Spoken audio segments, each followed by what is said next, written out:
Welcome one and all here to the 5th season of the Umzansi Esports League as we continue to determine who is the best of the best within all of our titles and who will claim the crown of being the #1 player or team within the African region.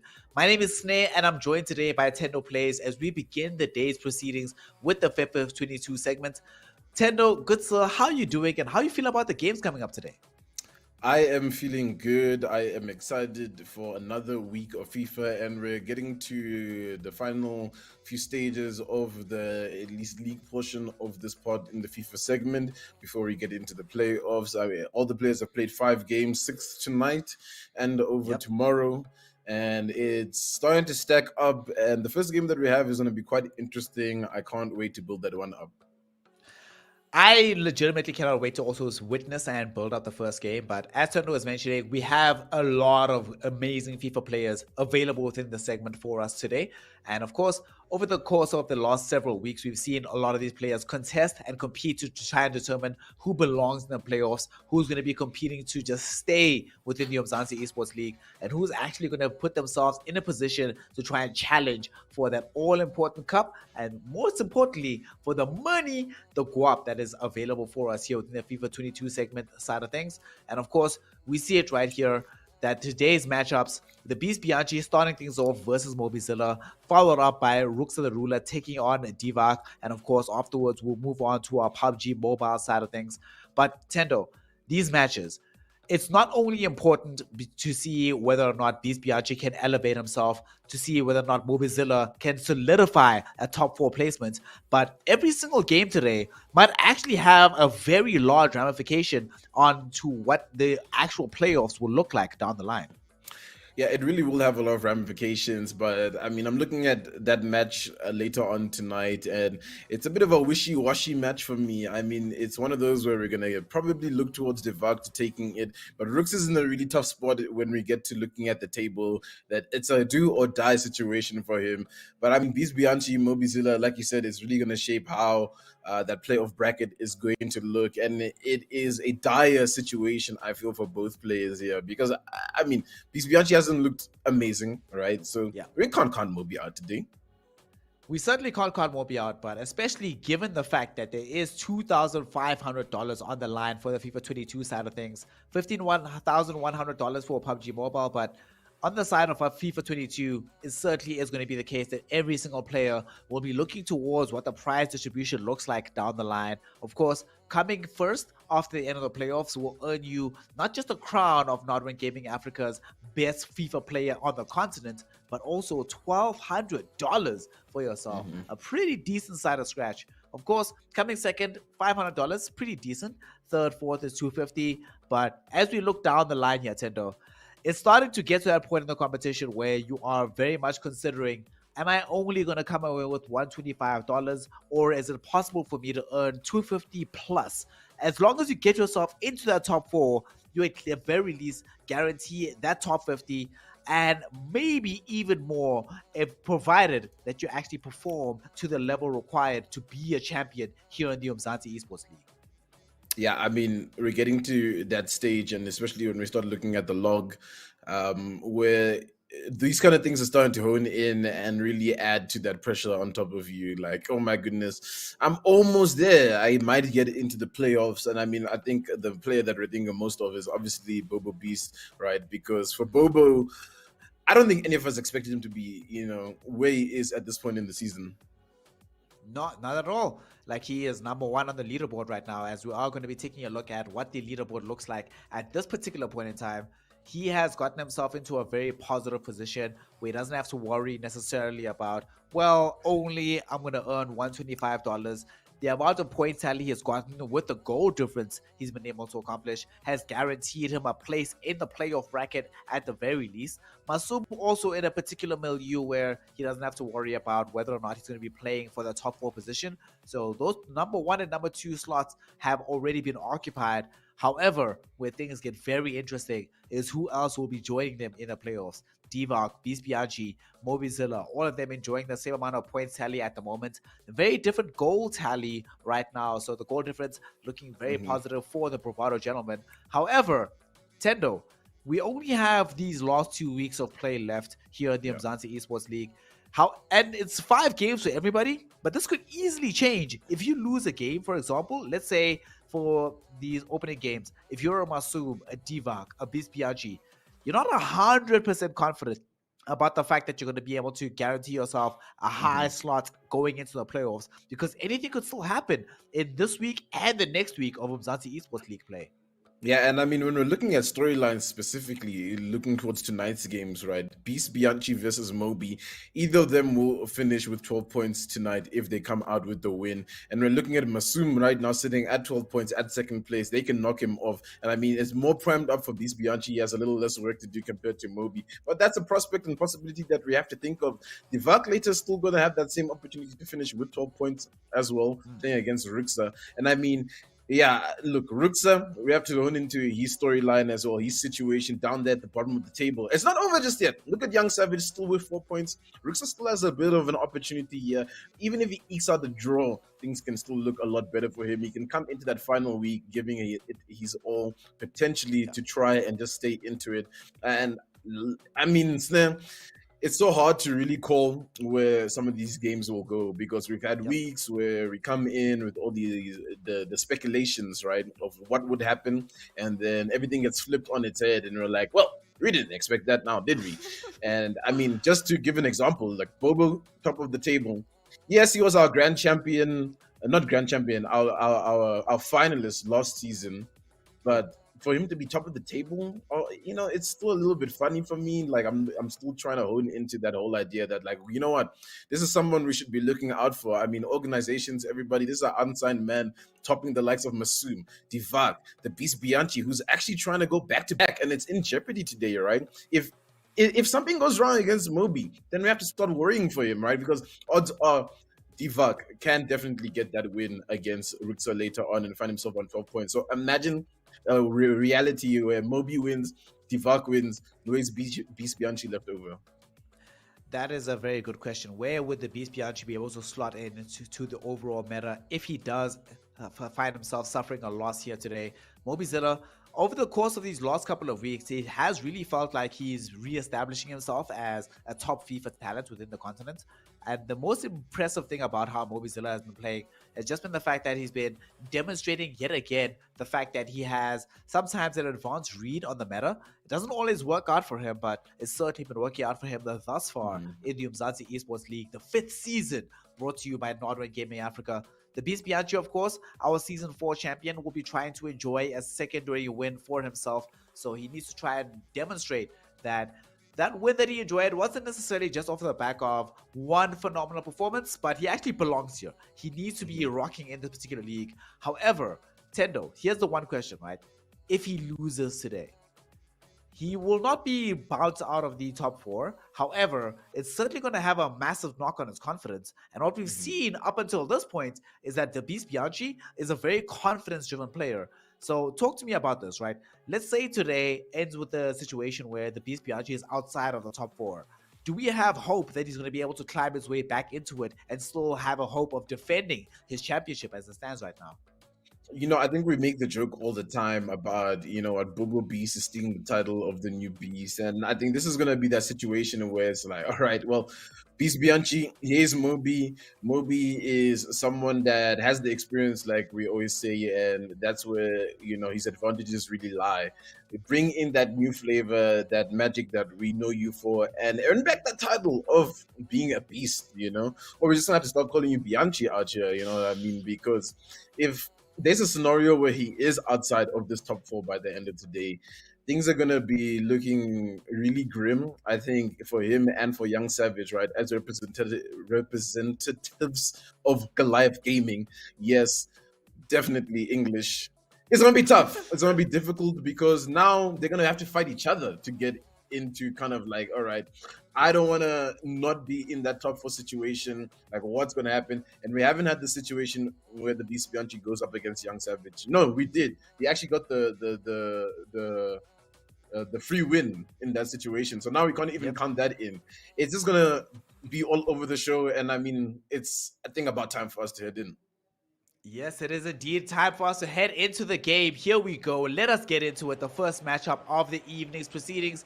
We are going to be having a very interesting matchup.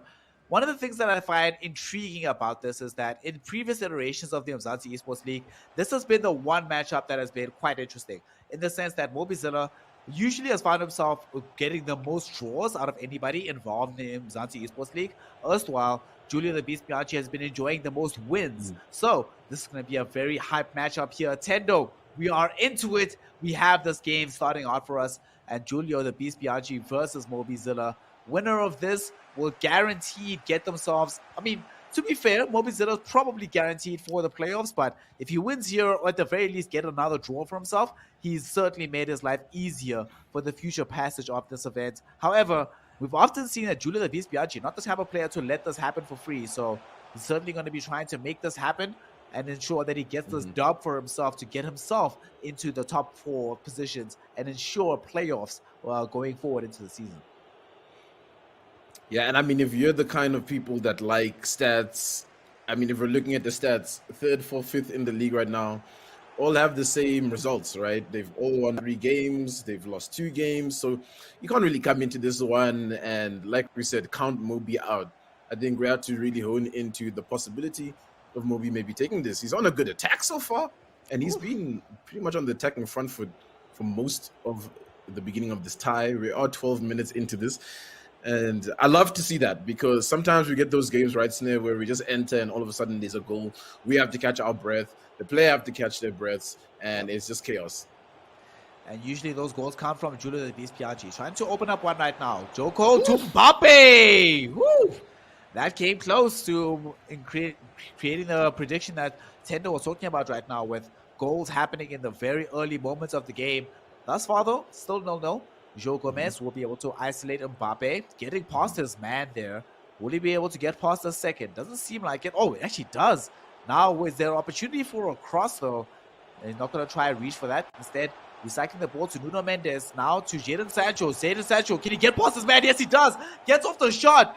But the save will be there from Allison. All right, it seems like we're starting the day here, Tendo, with these Spider-Man goalkeepers. No easy goals happening for either of these competitors here today.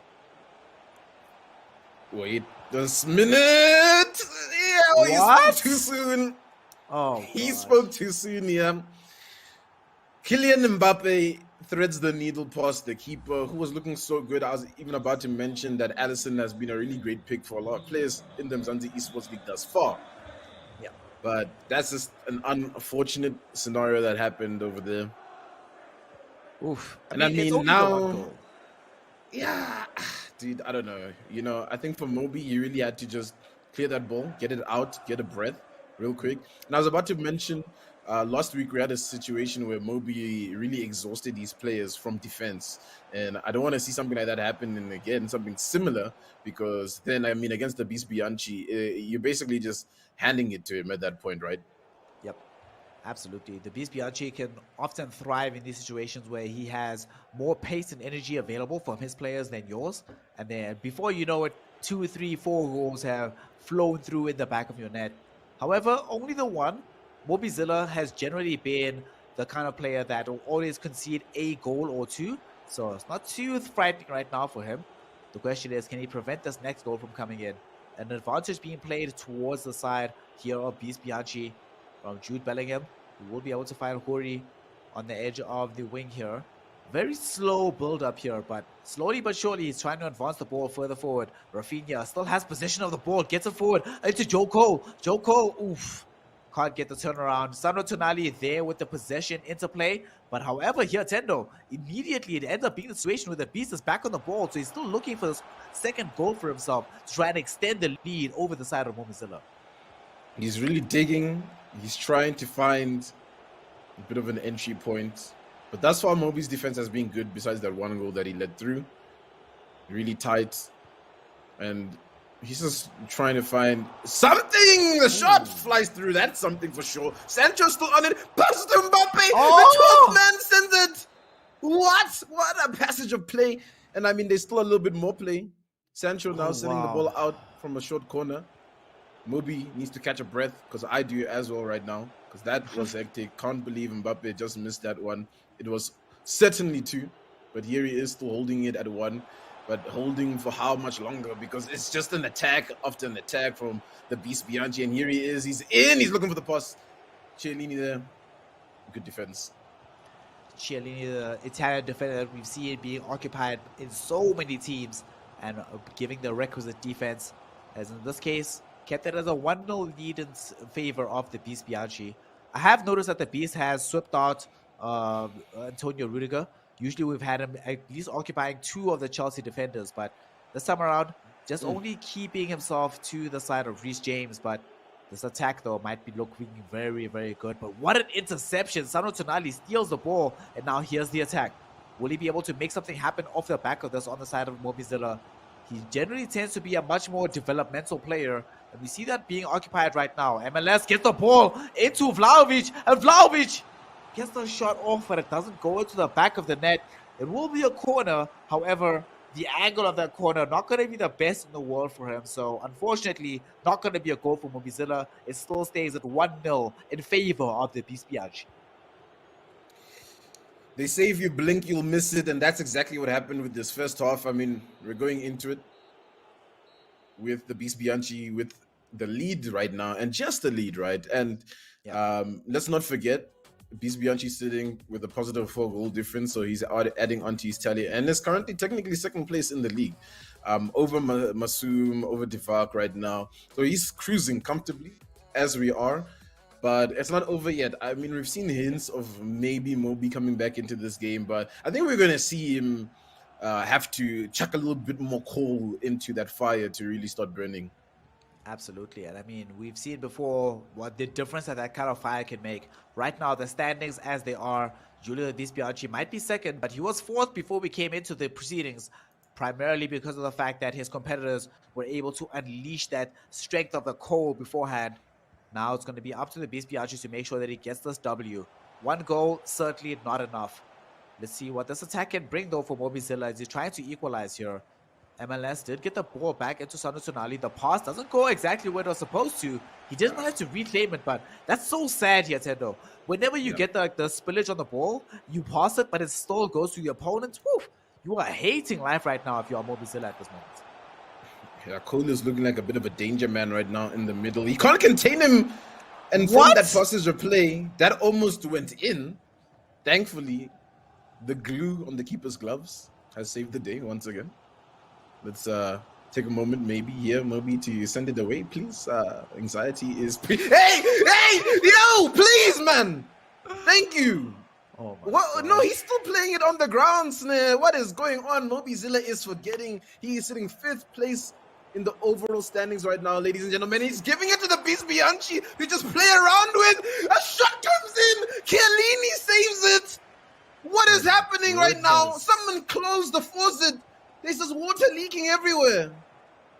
You know what this is? This is right now Mobizilla trying to be like, you know what? The easiest way to level up on my defense would be to make sure I can defend undefendable scenarios against one of the best in the business. And Giulio the Beast Bianchi, honestly, I thought he was going to score right there. But the fact that he doesn't is going to give a massive boon of confidence towards Mobizilla. And he's trying to utilize this in an attacking formation right now. Vlahovic gets the ball, running into the box, gets off the shot, into the top corner. He defends the balls on the other end, gets the goal forward, and Vlahovic equalizes the series between Mobizilla. Oh my goodness, I did not expect this. The Beast Bianchi did not expect this. But Tendo, somehow, some way, Mobizilla yet again getting a drawing series, at least for now, out of the competition. And I mean, if you've been on social media recently, you've seen that the multiverse saga is starting, and maybe it's starting here in the Umzansi Esports League, hosted by Nodwin Gaming, of course. And multiverse, we're talking Marvel, and this is a little bit marvelous at this point. I mean, how does the goal not go in to give it to the 2-0 advantage to Beast Bianchi? Lord knows, honestly. And then the man comes around and gets a goal of his own. It looks like the Beast is angry. He's Mbappe. He's looking dangerous. But it is contained. Tonali now recycling the ball down the middle. Can you get past the defense? What a pass. Can. It looks like Moby's looking good here, Snare. He's looking amazing, and he actually might be able to get himself a goal here. Vlahovic is inside the box, gets off the cross, and the header comes in. right off the mark from Julian Alvarez. The new Manchester City signing ends up getting a goal here for Mobizilla. And Tendo, we've spoken about this so many times. Mobizilla does not enjoy a normal team. He doesn't play the same style that everybody else is doing in the Umzansi Esports League. Up until now, all 4 previous seasons, this has ended up being a massive detriment to his success. But this season, it's looking like a major boon instead. And here he is, 2 up on Julio, defending champion, the Beast Bianchi, and looking good to try and make this a first leg victory for himself. Looking good, but not over. And Cole's on the ball with a bit of an opening. The shot had to come through a little sooner, but Marquinhos is there. What a guy. Marquinhos, Chiellini, Moby means business. Yep. Having a defense like that. But here and there, we're seeing spillages just like that. And now, an attack once again for the Beast Bianchi, who is all of a sudden behind in this tie, right? We wouldn't expect it. The defense is still on. Sancho's in. The keeper's diving. What is going on? Moby is still in this game. He still has the lead. And please, not again, Moby. Please send it out. Send it away, because we don't want to gasp for air. Ooh, signature beast tackle there. You might have to gasp for air right now, because Julio, the Beast Bianchi, got a ball from Jadon Sancho into Mbappe, but it was a signature pass, signature tackle. Unfortunately, not a signature goal, at least just yet. Julio's, like Jadon Sancho, still inside the box, trying to create an opportunity here. However, Chiellini able to get the ball off of Nuno Mendes. All right, good stuff coming out here from the side of Mobizilla. I mean, he has just been in the situation where he's been in the scenario before. You just mentioned it. He's often been ahead and then end up conceding goals. But this time around, he gets off the header. Allison had to go off into some heroics to block that one off, but that could easily have been 3-1 here, Tendo. And suddenly, it would have been Mobizilla with a pole lead in this game. Regrettably, though, he misses the header, misses the subsequent shot, and it still stays 2-1. So Julio the Beast Bianchi only needs 1 goal to draw this one back. But I will admit that Mobizilla looking way more promising in this opening leg right now. He's looking promising where it matters, right at the very end, right? Because it's the momentum that he can carry into that next leg. It isn't over just yet if you're watching this and wondering, well, Beast Bianchi, GG's. No, he's still got the opportunity in the second leg if it stays like this. And, I mean, if I'm Moby at this point, yes, I'm looking for another goal. It would be great, but game management, just trying to retain this lead, moving into that next leg. He's in, though! The keeper has to dive, but the defender will get on it first. Got it. No, Vlahovic is still on it. No, it's defended well. Beast Bianchi gets past, but not far enough. Marquinhos up the line, defends that one. Now Mendes on it, sending it wide. And it's just like a yo-yo, right? It's just here and there, and then it's like you're pulling out direction there. And it's hard to keep up. It's not really the pacing of the kind of game I would have expected from Mobizilla. Especially, he's in! He's got a pass! It's a goal! Mobizilla! Hello? Where have you been this whole time? Because he's emerging now. Damn, Julian Alvarez pulls up right there, gets that opening goal, the third one that should decide this particular opening leg. My goodness, 3-1 right now, 2 goals in favor of Mobizilla. And Julio the Beast Bianchi, the strong start that he's enjoyed so far in the Umzansi Esports League, starting to erode before his very eyes. Might have been able to get that W last week against Young Savage, thanks to that auto defeat, but this time around, against stiffer competition, seems to be struggling. Might be able to get this goal, and indeed, will be able to make it happen. Joe Cole getting past the goalkeeper, slotting it into the back of the net. Tendo, I cannot emphasize just how important that goal was. The leg has just ended. It's made it 3-2. Had he not gotten that goal, it would have been 3-1. 2 goals in favor of Mobizilla. But now that's only 1. How often have we seen it be the case that Julio especially doesn't care about a 1-goal lead? He could still easily bring this back in the second leg. Yeah, it was looking like a mountain, but now it's looking like a small hill for the Beast Bianchi. And let's hope, just like Jack and Jill, he will make it to the top of this. And yeah, like you said, if you can get that opening, then we're back to a bit of a level game. And now, you know, you put Moby on the back foot. But, you know, what I'm liking from Moby is that he's working from that back foot today. You know, sometimes I feel, especially with Moby being so experimental with his team. And this is it, Moby. This team right here. Nah, keep it. This is the one that's I'm seeing a little bit of magic coming from him that you don't always see. He's, like you said, very build-up play, very almost methodical, and now it's just spontaneous. Things are bursting out of nowhere. It's so hard to even keep up with the game, which is very uncharacteristic of a Mobizilla game. So yeah, good stuff from that first leg. I think, you know what, worse for wear for the Beast Bianchi, but I don't know if Beast was ready to face this specific Mobi that we're seeing right now. Because you do prep and you're like, okay, I know this Mobi, I'm ready for this Mobi, but I don't think we all know this Mobi. Yep. I mean, to your point, right? We've been seeing a lot of tape here in the Umzansi Esports League. That's one of the things about having an extended and elongated league in general, is the fact that you can have so much more tape to observe and try and understand and learn what your opponents are doing. So we're going to be having to see whether or not Beast Bianchi has taken those lessons on hold, because Tendo, we've got the second leg going and available. Julio is 1 goal behind right now, but he needs to be able to get back in front to claw his way into the top 4. Otherwise, it's going to be Mobizilla that is going to be claiming the top 2 slot very happily for himself. Might even be top 1, but depends on the goal difference. Let's see what he's got right now. Opening attack here, coming in. Decent passes. Mbappe is inside the box, but the attack is not necessarily going to work out in favor of Julio Beast Bianchi. He was hoping for the very quick goal in the opening moment of the match here, Tendo, but sadly will not be able to accomplish that, and will have to try and settle for a much more developmental style of play if he wants to break down Mobizilla. Let's see what happens in this next leg here, guys. Like Sneh said, he's going to have to come with a different approach that will hopefully break him down a little bit more here, Mobi, because confidence still has to be a little bit high, right? Even though that 1 goal came in, Mendes taking a cheeky shot. But yeah, odds of Mendes getting that one in were very slim. So Mobi will take that corner any day of the week. Try defend this one out. He has to. He will. Nice. Anderson in the right position. Not too many attackers forward for him, though, but somehow it's gone past with Valvich. There's some pace on this one. There are defenders tracking back, but look, maybe a cross in, maybe something of magic. He cut it in. He takes a shot. The keeper, Allison, has to send it wide.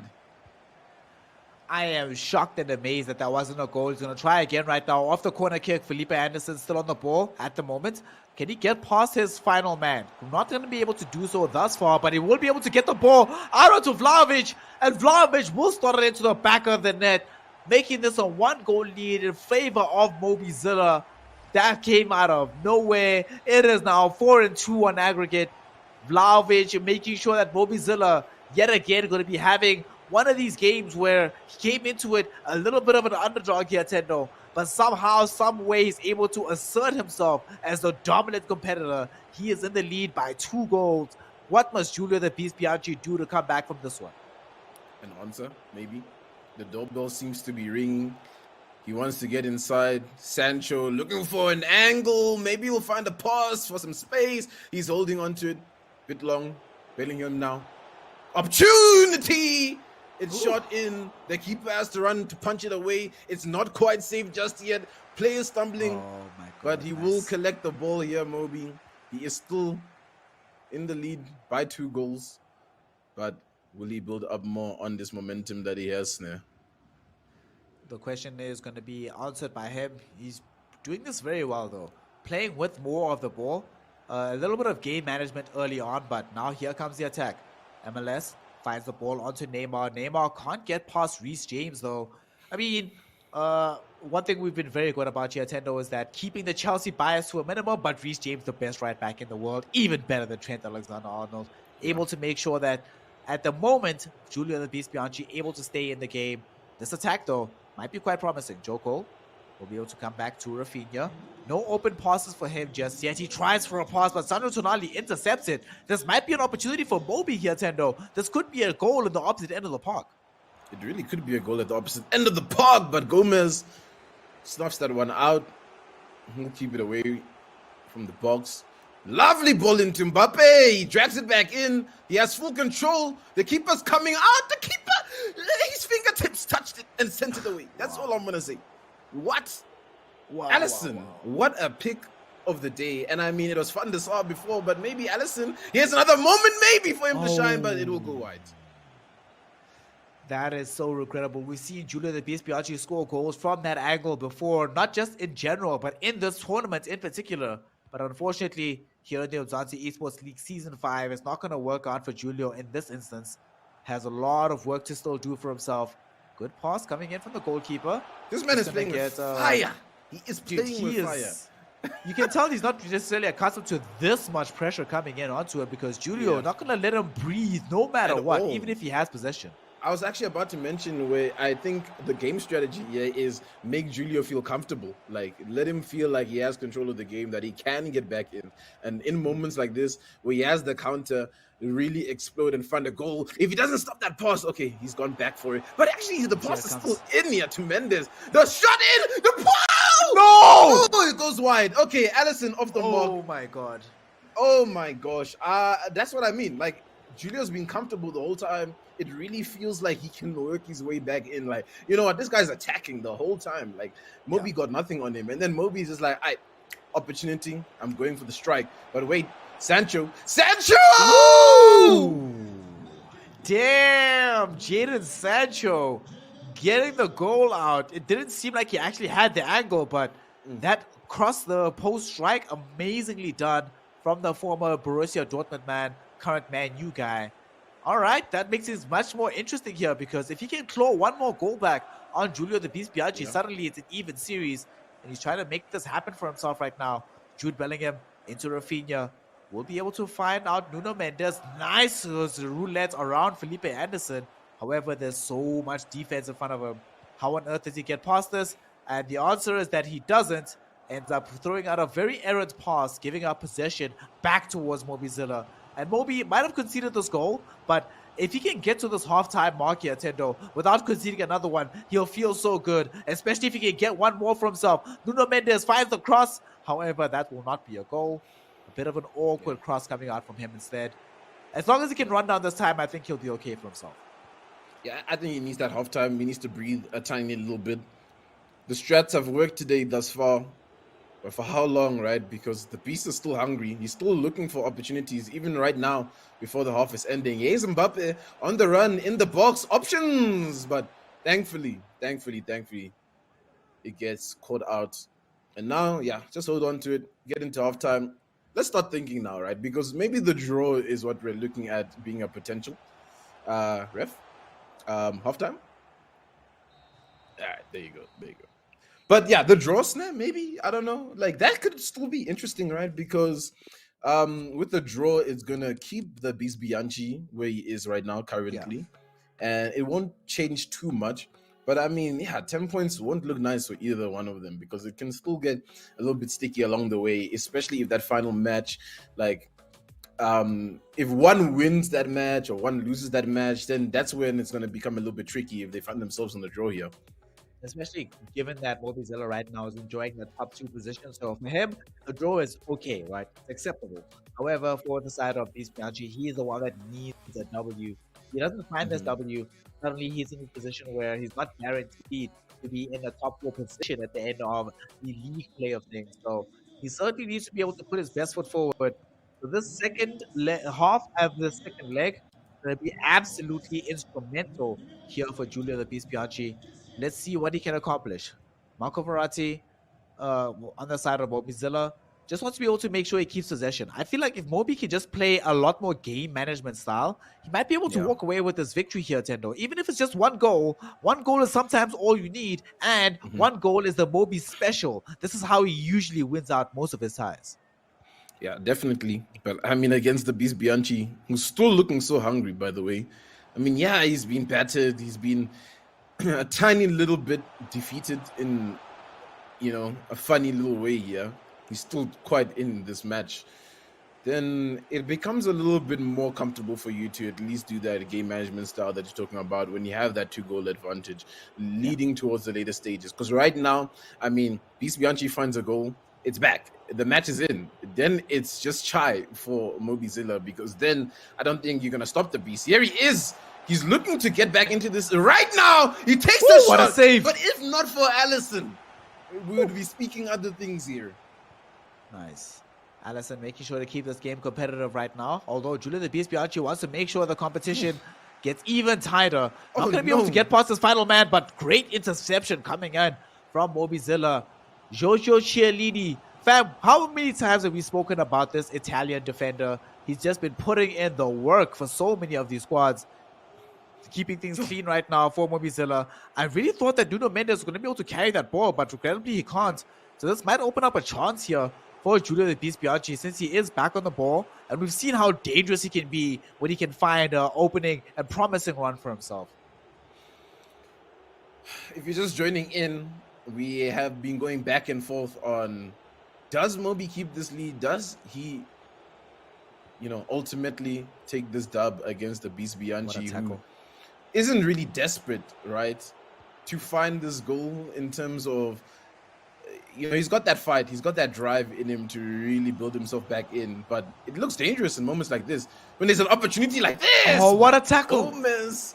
Yeah, what a tackle. He sends it out. Beast Bianchi, like I said, it's almost like he's not desperate for the goal. He knows he can get this goal. It's just the resilience of Moby defending, again and again, and especially Allison in some of these dives. I don't know how he's getting it. It's really just the biggest brick wall right now for the Beast Bianchi. Yep. We'll see what happens now. He's on an attack. Dangerous opportunity. Mbappe! And again, it's Allison. Allison came out with the heroics there to cheer and keep this one 1-1 in the second leg. Still one goal in favor of Mobizilla, but the roulette into a shot. Oh my God. Julio the Beast Bianchi. You would have imagined he had zero space to make that move, but he makes it happen regardless. Ends up in a 2-1 position. You were talking about Nintendo. Will this matchup end up as a draw? Right now, that is the case, as Julio the Beast Bianchi makes this game 2-1, makes the series overall 5-5, excuse me.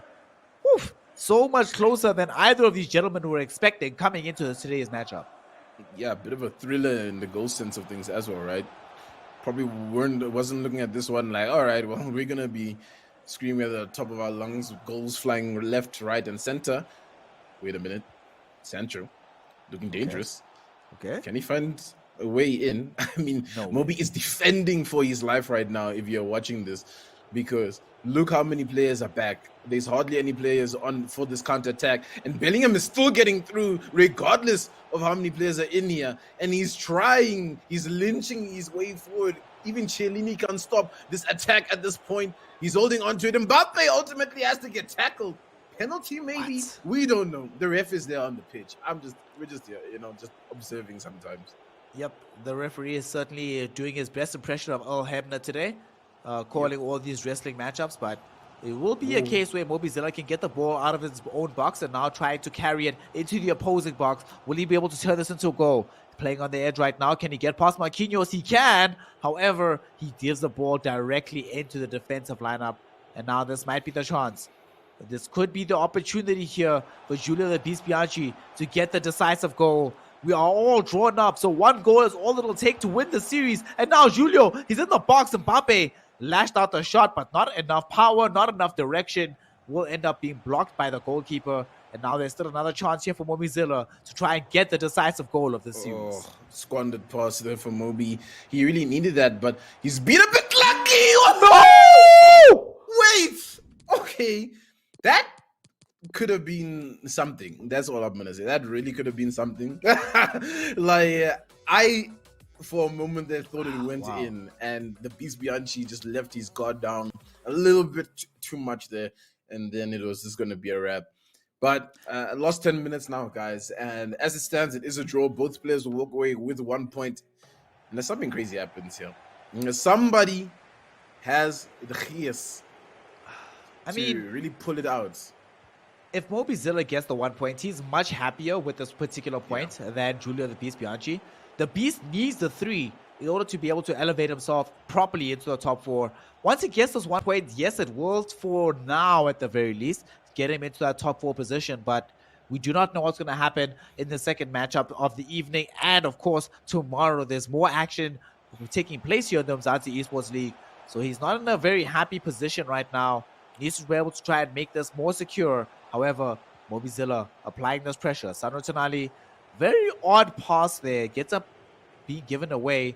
This might create the opportunity for Julio the Beast Bianchi, Jude Bellingham to Hori. A lot of space on the flank, but Juan Cuadrado, crucial tackle there, Tendo. If he doesn't get that tackle, guaranteed goal happens on the opposite end. Yeah, guaranteed. And Chiellini now will be able to collect that pass to Marquinhos. He's still looking for attack. He still has the opportunity, but the defender will get there. Sad. Gomez in the right spot at the right time, because that could have went south. Not done yet. Still some hope. Yeah, it's not done yet. But the passes have just been, for lack of a better term, bad from Moby, honestly, because he's just trying to get it forward. And I mean, there is a draw. I don't know. I'm really shocked. Like, there was a point in time when I was like, yeah, Moby's got this in the bag. You know, he's got the 2-goal advantage. He's really working off the momentum. He's got a good game plan in here. He's letting the Beast Bianchi feel comfortable, but not too comfortable to a point where, you know, he put himself in the lead. But yeah, there it is, the draw. And now, Snare, the real question for me was that all that the Beast Bianchi could do. Do you really think that was the best of Beast Bianchi, right? Because let's be honest, that the tailgate of that second leg, he really could have came back. He could have won this game, I feel. He could have come back, but unfortunately it has been sort of the tenor of the Beast performances of these last couple of weeks, where he started this campaign much stronger form than what we're used to seeing. Normally, we're used to seeing the Julio the Beast Bianchi start a bit slow, ramp up in his performances, peaking in a finals weekend, and then winning the whole damn thing. This particular situation, not looking so hot for him. I did think, just like you, that there were several opportunities for him to be able to come back into this game, but sadly, I'm not sure if it was a case of he wasn't necessarily feeling his game today. He didn't necessarily feel like he had the same degree of cohesion, accuracy, whatever the case might have been. He just wasn't the same Julio the Beast Bianchi that we've seen, not just winning these games, but winning the whole damn tournament. And Mobizilla was able to exploit that, get his goals in early. But that's always been a thing, right? If you get your goals in early against the Beast, that's your only opportunity to be able to do so. So Mobizilla, this is the guy that we've normally seen being the person that draws the most series. He hasn't been in a drawing mood so far in the 5th season of the Umzansi Esports League. However, if there's any draw to be able to gain, it's against Julio the Beast Bianchi. And this 4-4 lead, or this 4-4 well, I'm going to call it a victory. It might not seem like it, but when we look at the FIFA standings of what we've had coming into this particular week here, Tendo, we can see why it mattered so much to Moby to be able to get just a draw. He's in the top 4. He's still secured. Sure, Divock might be able to leapfrog him later, but it makes so much of a difference knowing that you were able to take the Beast Bianchi into a drawed series. No goal difference conceded, no points conceded. It's all okay. You still have an opportunity going into the final week of play. Yeah, and now the ball is in Divock's court, because I think if you're looking at a good outcome, a perfect outcome, this is it for Divock, because now he's got a positive of 5 goal difference. If he wins this game, clinches it out, he'll be right on top of, guess who? Masum. I mean, not for long. Obviously, Masum still has to play tomorrow, but as we can see, it's a little bit unpredictable in the Umzansi Esports League this season, because now leading into that last week of play, right, Snare, imagine this: Beast Bianchi, Mobizilla, 2 different games happening at whatever specific times. It's really dependent on who loses and wins that game for maybe who's finishing in the top 4, right? Yep. There's no guarantees right now what the top 4 might look like. The only guarantee is that Bobo Beast will be involved in that particular milieu, but exactly who the other players are going to be, we have absolutely no idea. And of course, it will behoove us to also see how the next matchup is going to go, because if Divock is able to get a victory over Ruxa the Ruler, like you mentioned, he can leapfrog up the standings. However, Ruxa the Ruler, if he can get a victory out of this upcoming matchup, not only will he keep Divock from climbing into the top 4, but he'll also be able to ensure that he's outside of the relegation battle here, Tendo. So this matchup, as much as we were talking up how important this Mobizilla versus Julio the Beast Bianchi matchup has been, and it has been important. We just saw in the standings what the ramifications are. This next game really is the determining game. If Ruxa loses, guaranteed he's going to be involved in the playoff relegation matchup with this Darth Mayhem as well, with all the other players from the Ngozi Super Cup. But if he wins Sendo, everything changes. Nothing is safe. the only players who can breathe a sigh of relief if he wins are going to be the top 2 placing players right now. But that does mean that this next matchup really can determine exactly where the table goes from today and in the future here in the Umzansi Esports League. Yeah, I think it's left up to fate at this point, right? Who is going to make it into those playoffs comfortably? Who is struggling in this relegation battle? Because now we have to start honing in at least on, like you said, Ruxa winning this kind of scenario, which ultimately could be really interesting because then it puts Young Savage in a tough spot where he ultimately will have to just go back-to-back wins, the last 2 games, to even just be like, all right, cool, I'm finishing at 6th place. For Ruxa, it's tough because if he does like get the win against Divock here and then can't find at least a draw coming into that final week, and Young Savage does go on that run of winning 2 games in a row, then it would have been all for nothing. So it's a heavy situation right now for Ruxa because the hope is lying in there. There's fate, and then obviously for Divock, it's like, yeah, look, this is my opportunity to just get at 2nd place at least for the end of the day. Yep. We're going to be finding out, though, if Divock will be able to get himself into the top 4 or if Ruxa can elevate himself out of the relegation playoff matchup. And, of course, to be able to do so, we need a game of FIFA, and we have one available. So let us get into it. Let's see what we've got right now. Ruxa the ruler. This is the lot of the cherry. This is his first opportunity in the Umzansi Esports League, and he's going to be able to find the opening goal here, Nintendo. Great strike coming in the box. Gareth Bale making things happen right now. Divock certainly did not expect that. Normally we see these goals happening from the quote-unquote favored player, but now it is going to be Ruxa the ruler opening the score sheet, making it 1-0 in favor of himself and potentially getting out of that relegation playoff with this goal. Yeah, man, it's one of those days, isn't it, eh? You just have to be at the helm of fate and just witness what really has to happen. Because as it stands, it's looking interesting on the table, right? Yes, we just started 7 minutes in, but hey, Ruxa is still on the attack. He's still looking for some opportunities. Yeah, we'll see. Nice little pass. Bale! Yeah, what a pass, but just into some bad space there, unfortunately. Now, Divock looking to get back into it, but great tackle coming in from Ruxa. And Snare, we've seen some shining light from Ruxa here and there, right? Like, it's not like Ruxa is a bad player. Definitely not, right? To be in the Umzansi Esports League, he had to go through the content of Nkosi and then through the relegation battle. So it's not that he's a bad player. It's that, when you're versed up against the other top 6, it's a little bit rough. It's especially very rough when one of the top 6 is Divock, who's dribbling past your man right now. But what a defense being mounted at the very last moment by Ruxa the ruler. And he's often been in the situation where he's gotten to the promotion relegation playoffs. This is the first time he's been in Umzansi, and he's making the most of his opportunity. Yes, he might not be in the position where he can stay in the league, but if he can get this W, which he is in the lead right now, suddenly everything can change. Here we go. He's trying to mount an attack together for himself. Sadio Mane will be able to try and find Mbappe. Regrettably for him, though, very good defense coming out of Divock.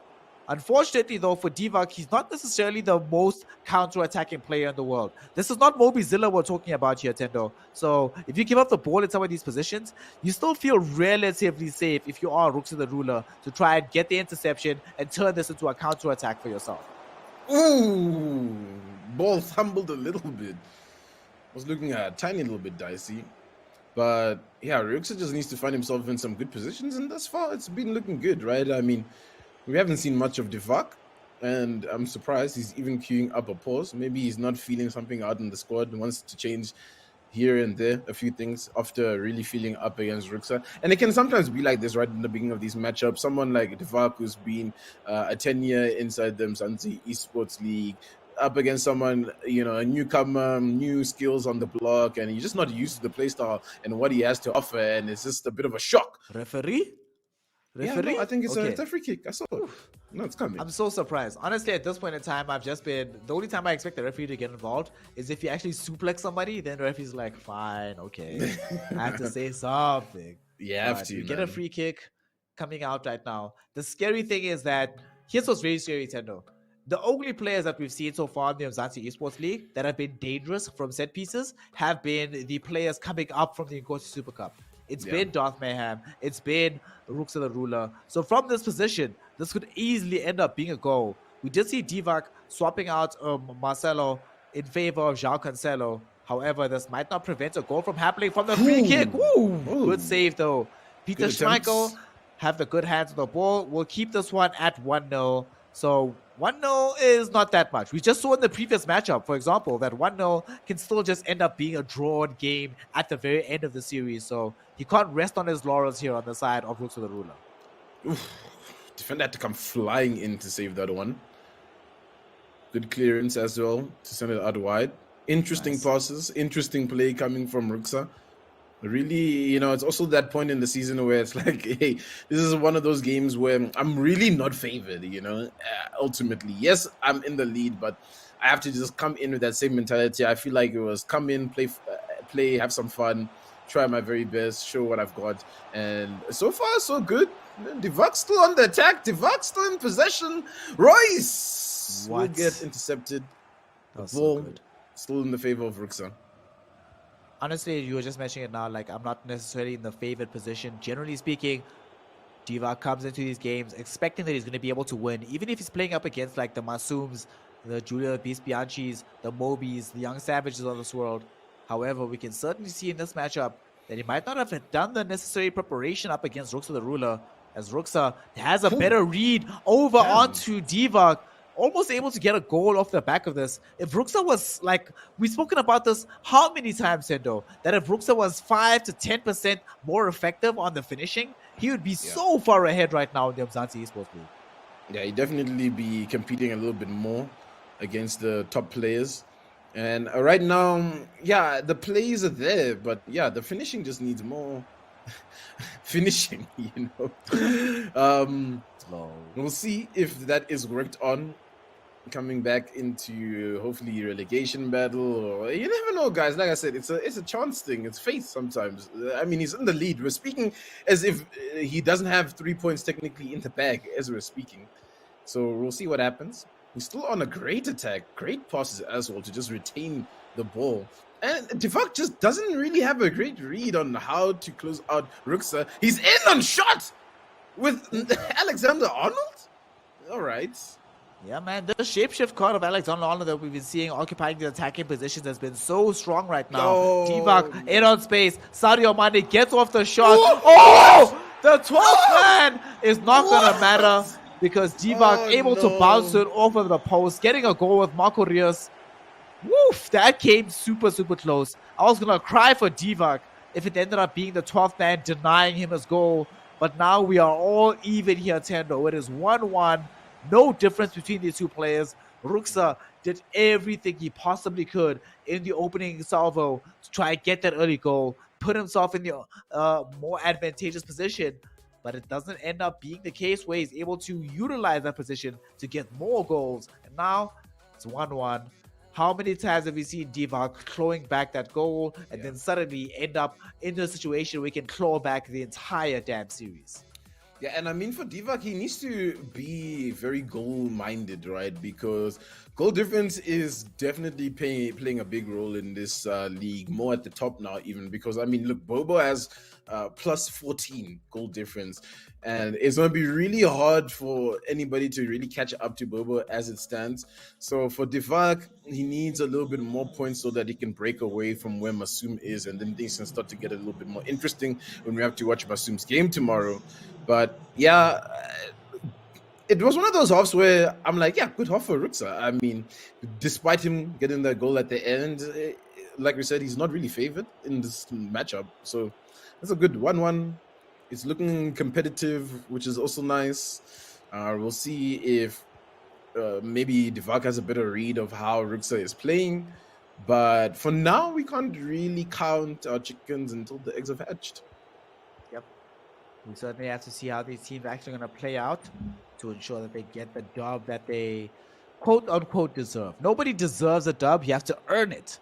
And now we are at a 1-1 situation. It's still very early days. A lot can still happen in the ongoings of this particular matchup. Divock has claimed back possession in a very dangerous position. But the question is, can he string together a counter-attack? Mane Very decent interplay here with the attacking formation here. Can't find a good ball forward, so going to be forced to recycle it back to Jude Bellingham. He is putting up Chiellini very far forward, so if Ruxa can find a counter-attack, it could be good, but Divock preventing that with a stellar interception here in the defensive third of Ruxa. Can he get the ball past? Unfortunately, he cannot. So here's going to be Ruxa suddenly and out of nowhere getting the ball to a great profit Tendo and starting a counter-attack of his own. Counter attack of his own. He's in. Bale! A shot, a goal. Easy peasy. He says for Divock. I was about to start talking about a draw. Like, oh, imagine the table if everybody drew today. Yeah, but scratch that. Divock, that's who we're talking about. But Ruxa maybe has something to say. No, not for now. Divock still in control. And shaky start. I like, you know, when I was looking at that half, I was like, yeah, positives for Ruxa is looking good from his side, mostly negatives from Divock. Now I'm here in this half, like, yeah, mostly positives looking at Divock. Now the negatives are starting to seep back in for Ruxa. Can he contain them, though, is the real question. That's a great pass to find some space. Sadio Mane on the ball, some options. He's still holding onto it. He sends it back in. Fekir on it. Finds Arnold. Arnold! No. What a tackle. He got bullied, man. He got bullied off that one. That's a phenomenal tackle. My God, that was such a good tackle. Keeps the ball out. However, the danger might not be over just yet, since the attack still incoming from Ruxa the ruler. Mbappe can't find a good ball, though, because he sends it errantly into the great profit. And now here we go. The counter-attack is on from the side of Divock. Sadio Mane trying to occupy space on the wing here. Yet again, being shut down on that side of the pitch. So we'll get the ball back onto Pele. Pele, nice ball into the middle of the pitch. It gets it into a shot. What? How did Gareth Bale get to that, Tendo? Turns it into a 3-1. I am honestly shocked and amazed that that's actually a goal. I thought that was going to be either offside or just off of the pitch entirely. Instead, it turns into a goal. 2 goals in favor of Divock. It was looking so close less than 5 minutes ago, but now suddenly it's in favor of the Bravado man. Just unfortunate it was Bale to open for Ruxa. It's Bale there. It's a Bale opportunity again. A shot. Sent wide. Keeper has to do something, man, because it is looking stark for Ruxa the ruler.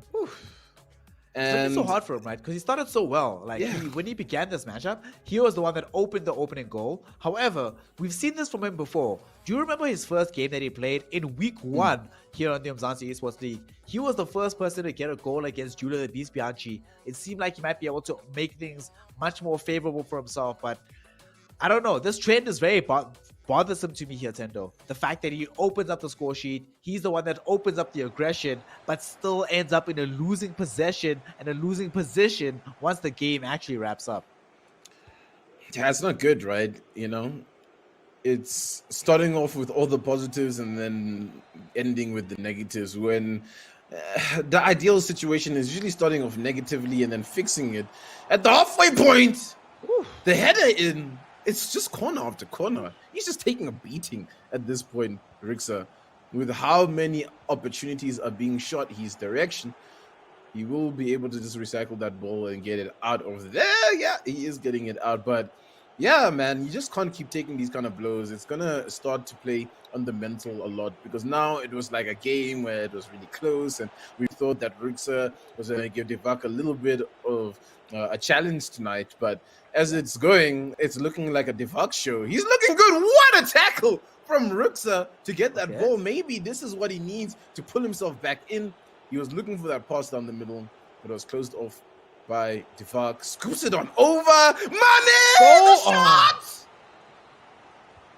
That is so unfortunate. The shot itself doesn't go into the back of the corner, but he takes a very quick corner kick. He's going to try and get this into the back of the net. Unfortunately, though, Divock able to read the passage of play, but not entirely. There's still possession in favor of our man here. But unfortunately, Ruxa the ruler can't necessarily turn this into a goal. We just saw from the previous series that if he can get at least 1 goal back and turn it into a 1-goal deficit in the first leg, there's still an opportunity for you in the second. Unfortunately, though, Divock is the one in control of the ball. Will he be able to make this a 2-goal lead? As Gareth Bale able to isolate Sadio Mane, getting it deeper into the box. Great interception there. Divock not going to be able to get his decisive goal here. So it still ends up being a situation where there's 2 goals in it. Can Ruxa make this only a 1-goal lead? Mbappe riding the ball forward, finds Silas. Who else is going to be on the other side of the pass? Great dribble, but unfortunately not enough control on the ball to keep it in possession. It's now back for Divock, and it looks like Tendo, this will be the final passage of play in favor of the bravado man. No goal, though. Sends it slightly wide at the end. Yeah, just a little bit worried that would have just been it. Because, I mean, 2 goals you can come back from, right? Like, it's not a massive blow. It's a bit of a mountain, but mountains have been conquered, right? So you just don't want to get into a situation where you have to find yourself shooting for the stars. And in this situation, it might be that. But closed off well from Ruxa to just try hold on to it and bring it in to just this small little lead that Divock has. But wait a minute. Something's brewing. The pass in. Both players have just been squandering the ball at the back, though, right? It's just been thumble here, a thumble there. It's just, it needs to look a little bit cleaner. Yep, absolutely. We haven't necessarily seen the cleanest performance coming out of Divock here, but that's been what's in favor generally of Ruxa the Ruler, right? Himself on the side of Dark Mayhem, and in some respects, Bobo Beast, although I'm pretty sure it's over now with Bobo Beast. But they've been underdogs in most of the matchups that they've enjoyed so far in the Umzansi Esports League. And that makes it a little bit easier to try and study your opponent, having confidence that they wouldn't have studied you to that same degree. So at the end of the day, you need to be the one that exploits them first. And we saw some shades of that, right? Both times around. Ruxa earlier today, as well as in the previous matchup coming in, we saw opening goals from the quote-unquote underdog. However, you need more than that. 1 goal is not going to cut it. Having a positive position starting the game, not going to cut it. You need the winning goals.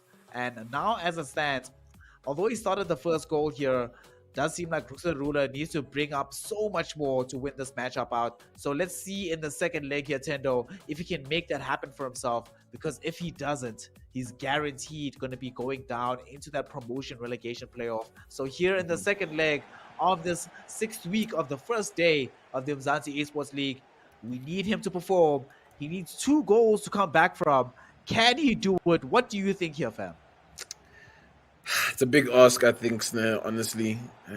Like I said, Ruxa here and there, we've seen him have some good looks, but he just needs to work on finishing a little bit more and, refining a few more aspects of his play. And here's Divock to make it look like a mountain even more for him to climb, but he is containing it.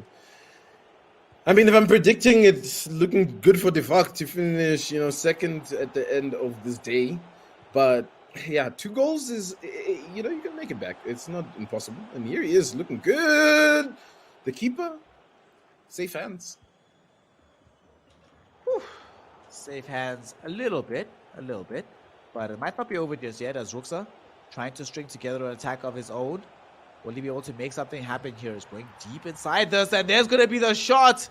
There's going to be a way forward as Trent Alexander-Arnold gets himself a goal. It is now only a 1-goal lead in favor of Divock. He swapped out Paulo Dybala just now, right after the goal has come in, but it doesn't matter here, Tendo. He's done what he needed to, making this one much more competitive. Divock looking for a way back on the other end of the pitch. Can't get into the back of the net, though. So the next 80 minutes, unless he can get a goal, Divock will be sweating, hoping that he doesn't have to enjoy another draw here against Ruxa the Ruler. Yeah, another draw would it'll be a little bit tough, honestly. But still, he needs to find another goal here, Ruxa.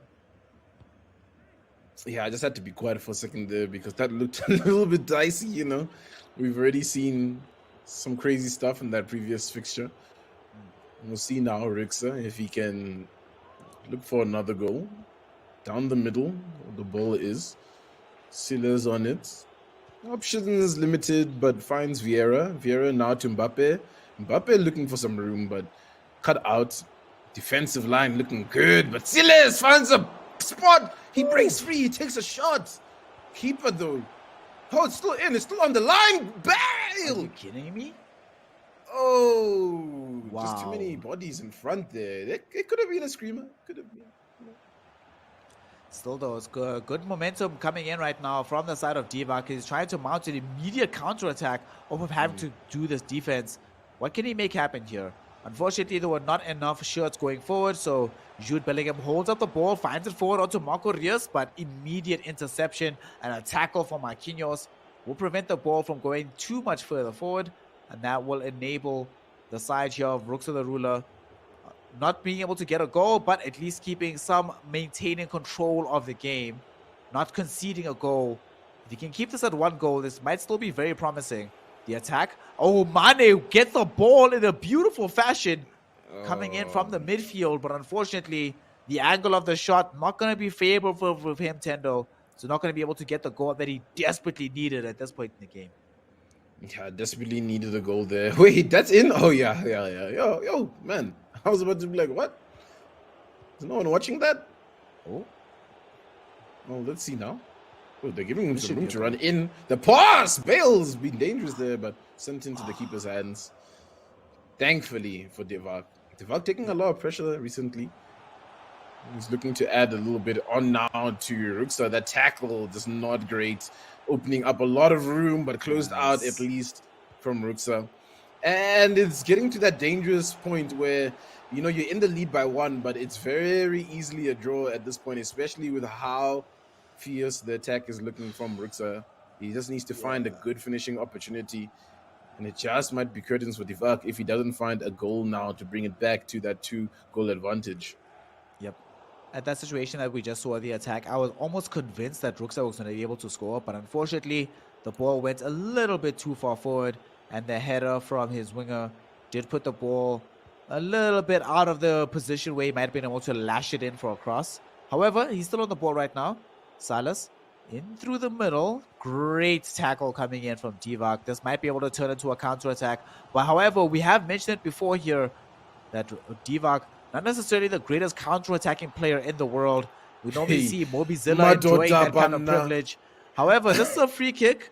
It's an awkward position, though. Not the best angle, actually, to get it into the back of the net in this game. If this was FIFA 05 or 15, guaranteed goals, but in this situation, there's still going to be a lot of work for Divock. Can he get past the defense here? He's trying his best, but he cannot do it. Unfortunately, too many black shirts being back here for the side of Ruxa the Ruler. It stays only a 1-goal lead in favor of Divock. And that could change any moment here, Tendo, because we still have a lot of football to play in this particular leg. Yeah, it's still only the first half. And as it stands, yes, Divock is in the lead. He is still winning this tie. But, hey, anything can happen from the side of Ruxa. That was a dangerous tackle that he took there. It was just almost in the box. Could have been a penalty. Could have spelled a lot of trouble. But, hey, trouble seems to be spilling anyways. He's off the mark with the keeper. They played with him like some food left over. And there's a goal. There's the advantage that Divock needed.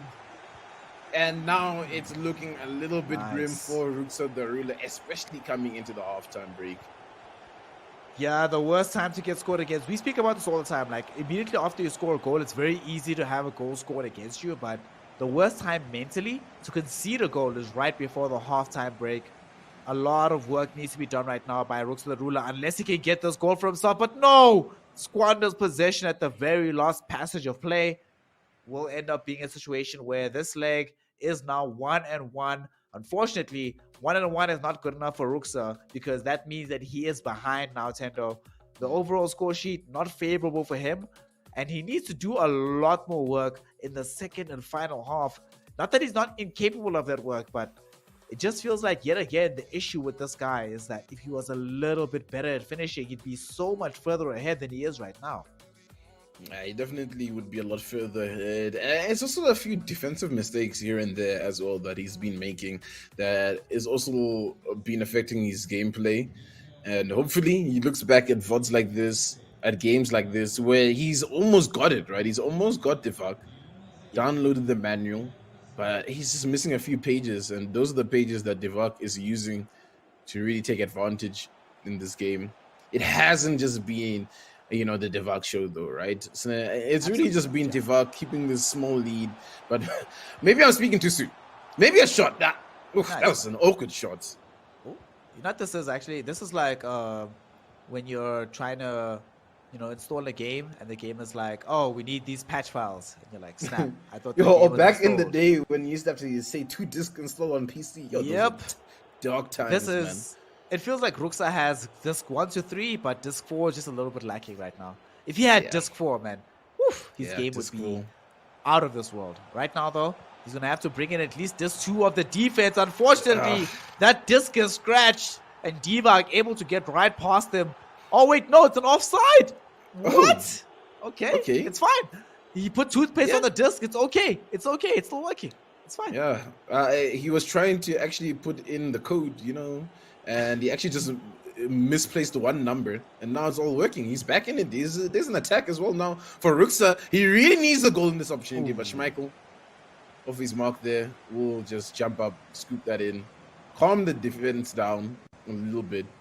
And now, Divock, maybe looking for a goal, searching for a goal. Bale on the attack. And I'm looking at the Umzansi Esports League, and I'm looking at the Gareth Bale pick, and these have been the two that have really leaned towards Bale, right? This is like the 2-player Gareth Bale matchup. Like, who is better with the Gareth Bale pick? As it stands, yes, it's Divock, but we can't forget that goal that happened in that first leg, right? That opened up with Ruxa. Yeah, absolutely not. These have been the two gentlemen. We saw last season that Julio the Beast Bianchi, our defending champion, did enjoy a couple of games with Gareth Bale, but has not been the case in this season. It's only been these two gentlemen. Right now, though, the Gareth Bale matchup, very favorable for Divock. He's going to try and turn this into another goal for himself as well. Sadio Mane, unable to keep the ball for himself, unfortunately. And now he gives up possession to Paqueta. What can Ruxa the Ruler make happen from this position? It's only, 30 minutes left of regulation play. He needs to try and make something happen very, very soon for himself. Finds a beautiful ball to Dybala. Dybala comes into Gareth Bale. Bale back to Dybala. Badala into the back of the net. It's a 2-1 lead right now. Oh my goodness, what a goal coming in from Ruxa the Ruler. Tendo, he's made this competitive. This could still be a draw. Are we going to have the first day with double draws? It could still happen in these last 30 minutes of the game. Yeah, 30 minutes are a long time, like you said. And we were just talking about the Bale matchup, and there's a great opportunity why the finishing on Bale is kind of helping, just a little bit. Wait a minute. Oh my God. Okay.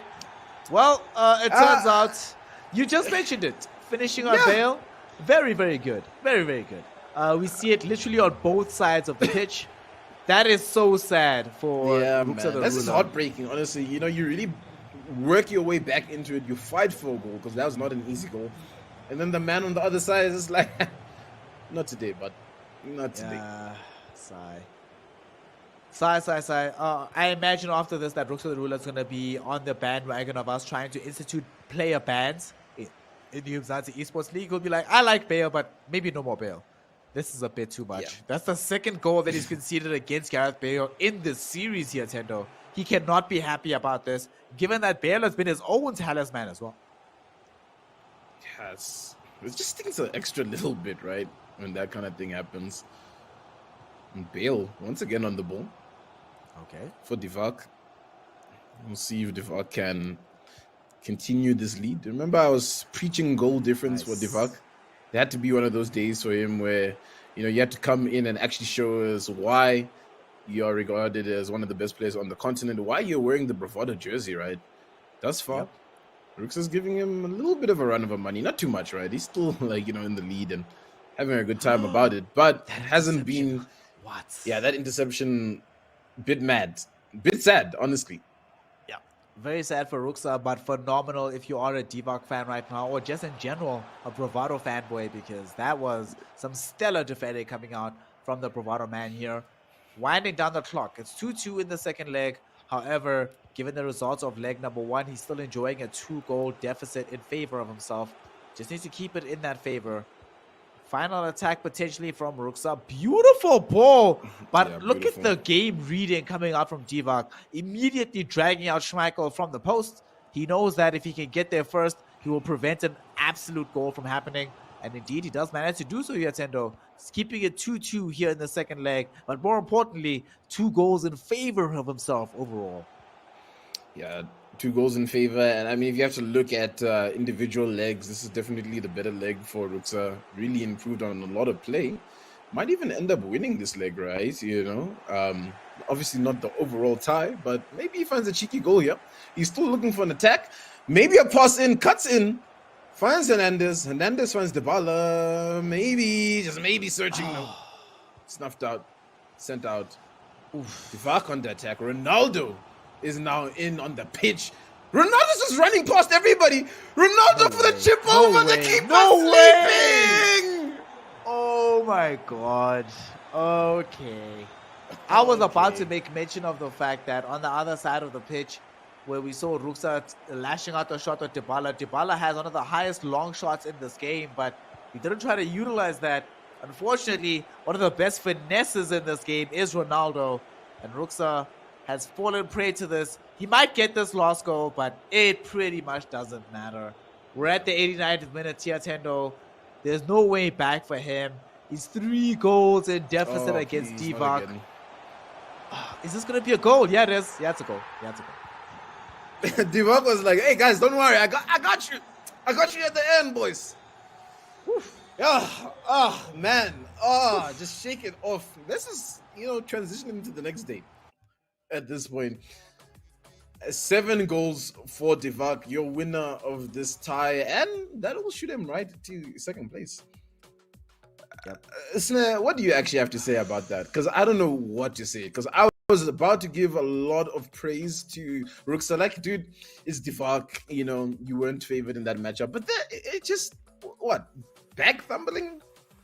Yeah. I think what's complicated about this matchup is that up until today, if we're going to be completely honest, Divock has not enjoyed his best season into the Umzansi Esports League so far. The first couple of weeks were extremely rough. He hasn't been enjoying the best scorelines. He's lost the Bravado matchup. He lost some of the matchups against other talismans of other organizations. It wasn't looking like he was going to be able to elevate himself into these heights, but today he just showed us again. The first leg wasn't so impressive, but the second, Divock demonstrating why he was the top dog coming into this matchup and why Ruxa was going to be considered the underdog. 7-3 on the scoreline, plus 4 goal difference from Divock. And as you mentioned, Tendo, we're going to be seeing just now exactly what reward Divock has gained for himself in the leaderboard. You mentioned he's going to be second, but it's not just important that he's second. It's important that he's gotten himself the 12 points, equalizing with Masoom. But the goal difference, he's now plus 5 above Masoom. The only player in the Umzansi Esports League that has enjoyed more goals than Divock is Bobo Beast at the very top. And before this matchup, this was not the case. But yet again, we see an exhibition of why every single fixture is of utmost importance here in the Umzansi Esports League. Yeah, it's really, really important, guys, because, I mean, now if you're looking at Ruxa at Darth, it's pretty much set in stone that they'll be in that relegation battle. Unless Young Savage absolutely fumbles the bag right now in these next 2 games, loses, finishes on 4 points, and Ruxa wins the last game. But as history dictates, if Ruxa's not playing against Darth Mayhem, then he's losing to someone in the league. So it's looking good for Young Savage to kind of just like inch his way still into the Umzansi Esports League for the next one. But yeah, big positives for Divock. I was about to really be a little bit negative towards him. I was like, Divock, this is really your opportunity to kind of like close the distance with those goals. I thought we were going to see some more. And we saw it right at the end. He was just holding out from us. He was like, guys, I got the surprise for you right at the very end. And here he is, second place, but not for long, because Masoom tomorrow has the opportunity to dethrone him from that second place position. Yep, as everybody saw there when we looked at the leaderboard, there are still several other players that have yet to enjoy their 6th matchup. And more importantly, we haven't enjoyed the final matchup week here in the Umzansi Esports League. So everything could still change in the FIFA22 side of things. However, that is not the only esport that we enjoy in the Umzansi Esports League, brought to you by Nodwin Gaming. We'll also have some PUBG mobile action coming towards all of you in just a little bit. So we are going to be taking a small break to give the players time to calibrate their teams, give everybody time to set up, and more importantly, give Tendo players time to breathe. So everybody at home, if you've been enjoying what Tendo Plays has brought you, please go ahead and give him a follow on these online platforms. You'll see his socials right underneath his name right now. And of course, make sure that you are following Nodwin Gaming Africa on all the socials and aware of every single piece of esports action that we have to bring to you. Now we are done with FIFA. Very shortly, we will be going towards PUBG Mobile. So stick around, do not go anywhere. And when we return, we go from the pitch to the playground of these maps and to see who's the best squad in African esports. Stay tuned. We'll see you in a minute here from the Umzansi Esports League. We'll be right back.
Welcome back, one and all, here to the Umzansi Esports League. We continue with the action here in Season 5. We have just wrapped up the FIFA22 segment, and now we move on to witness who is going to be the best squad within the PUBG mobile side of things. Of course, to help bring you this action is going to be the industrious casters for this region, DK as well as Actfire. Gentlemen, how are you doing? Welcome. I'm going to start with you, Actfire.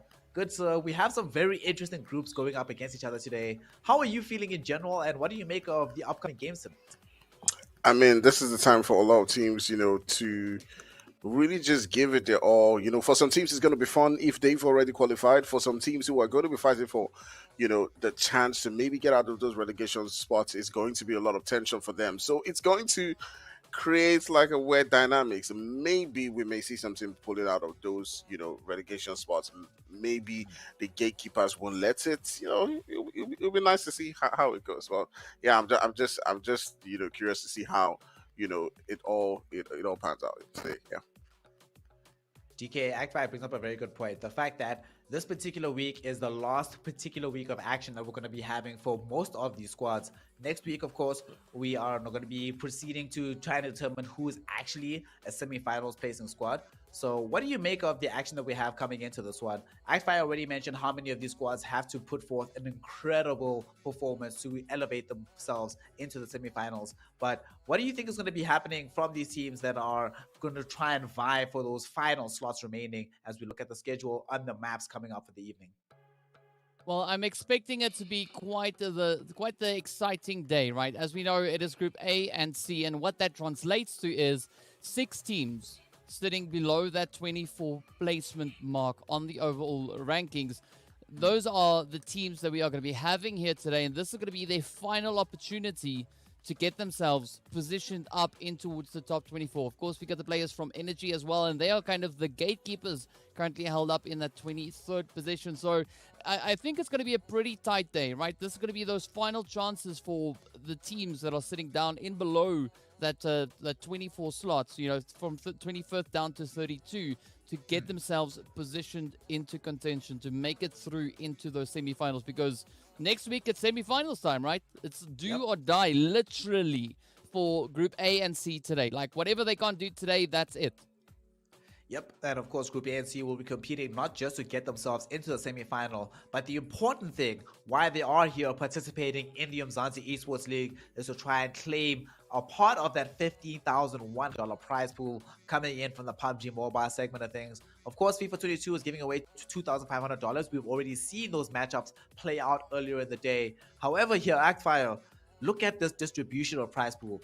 If you're one of these bottom 24 squads, yes, you are guaranteed $95 no matter what. But the difference between $95 and potentially challenging for $3,680, this has got to be a massive weight on the shoulders of all of these squads today, isn't it?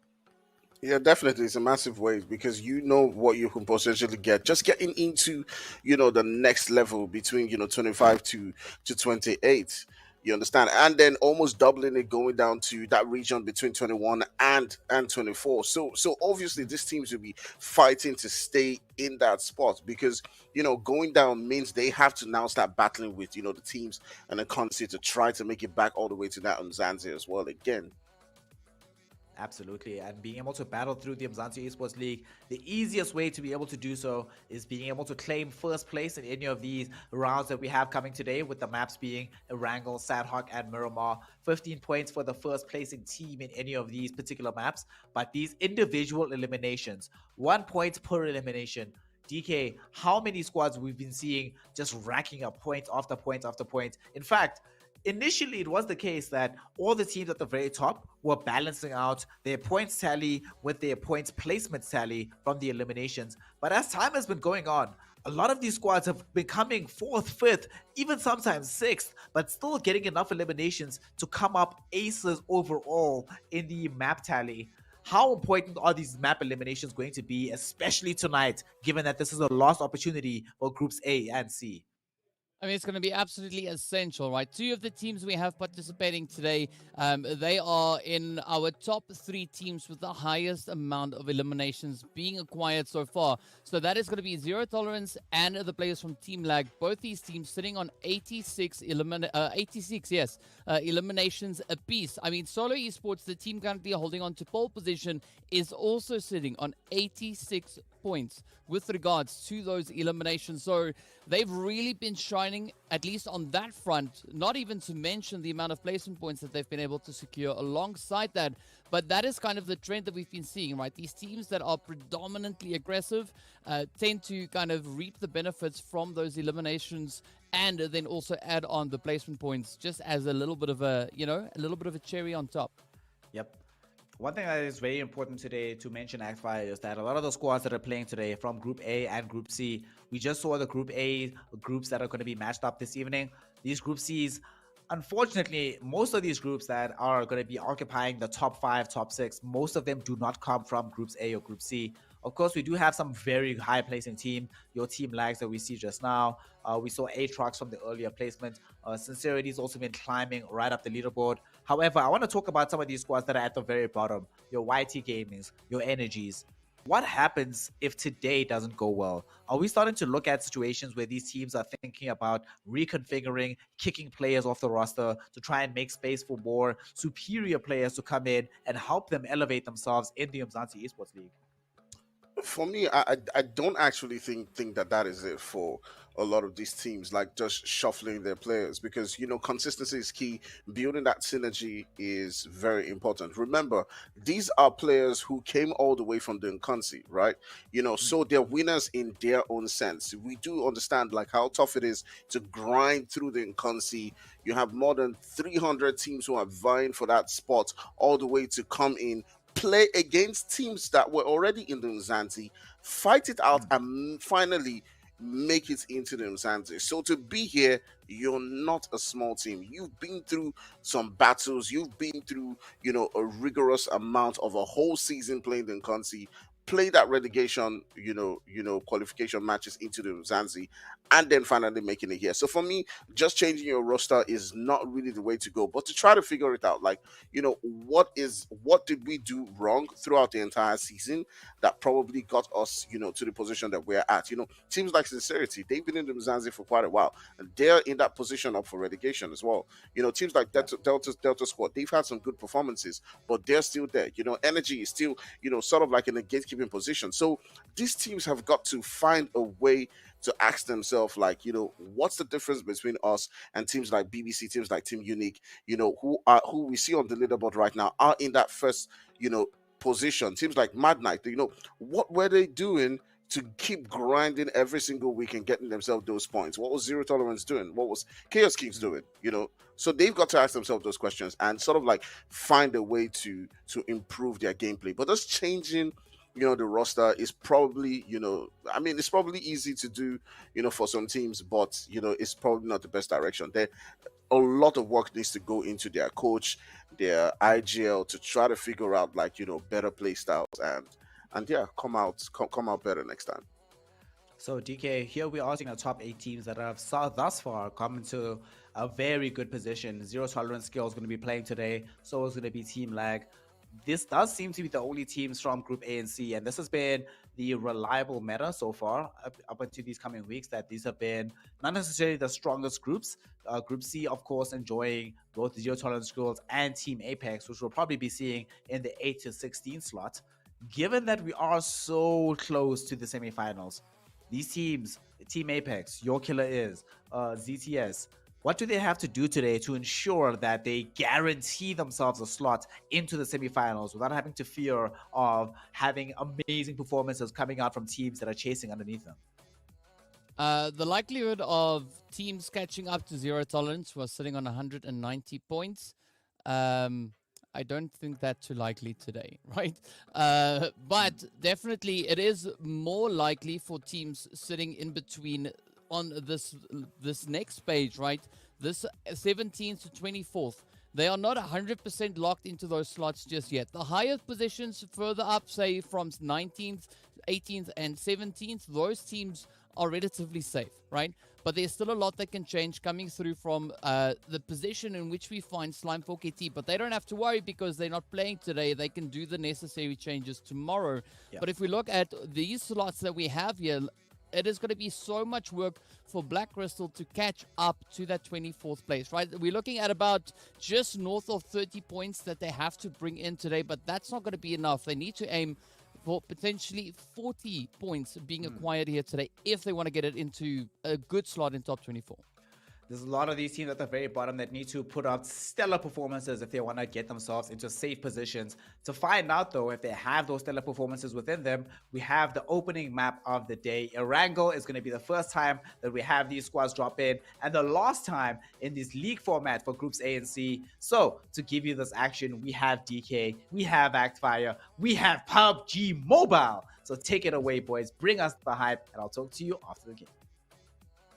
There we go. Thank you so much, Snare. And of course, without any further delay, we are moving straight over onto the plane. Our flight path is going to be starting over on towards that western side, as we can see just to the west of Quarry. And of course, heading straight up in towards Stolba. Very similar to what we had in Nkosi just yesterday, but now it's going to be the opportunity for these teams, Tony here, to get themselves situated, to get themselves in a good starting position, get that loot set up, and then move into a little bit more of a favorable position once we know exactly where the zone is going to be taking us. Yeah, exactly. Definitely. For me, when I look into this game, right, I'm thinking about the teams who are gatekeeping, the teams who are trying to get out of that relegation spot. Like, those are the teams that I want to be looking at, because the other guys, who are not up for relegation, for them, just being in a safe spot, they're just going there. They're just trying to have fun, maybe spoiling for a few teams, But for the guys like YT Gaming, like Energy, this is everything to them, right? They're thinking like, you know what, I don't want to go back to relegation. The other guys like Sincerity Esports are also thinking to themselves like, you know what, I don't want to be battling with Inconsi teams, because those guys are really wild. We've seen the Inconsi teams, right? Those guys are not joking. You have teams like Navi, you understand, who are going, greedy for kills, who are coming in like with some wild gameplay. So if you have an opportunity to stay within the Umzansi, now is the time than to go all the way to that relegation spot. But we do see several different teams landing really close to each other, so we might be seeing some early fights coming in from them. I don't know. I don't know, DK. How do you think we're going to see like this particular game go? Are we going to see like a zero tolerance? Who has been storming the entire season so far? Coming in with a winner chicken dinner today, or do you think that there's going to be a lot of fire from those bottom half?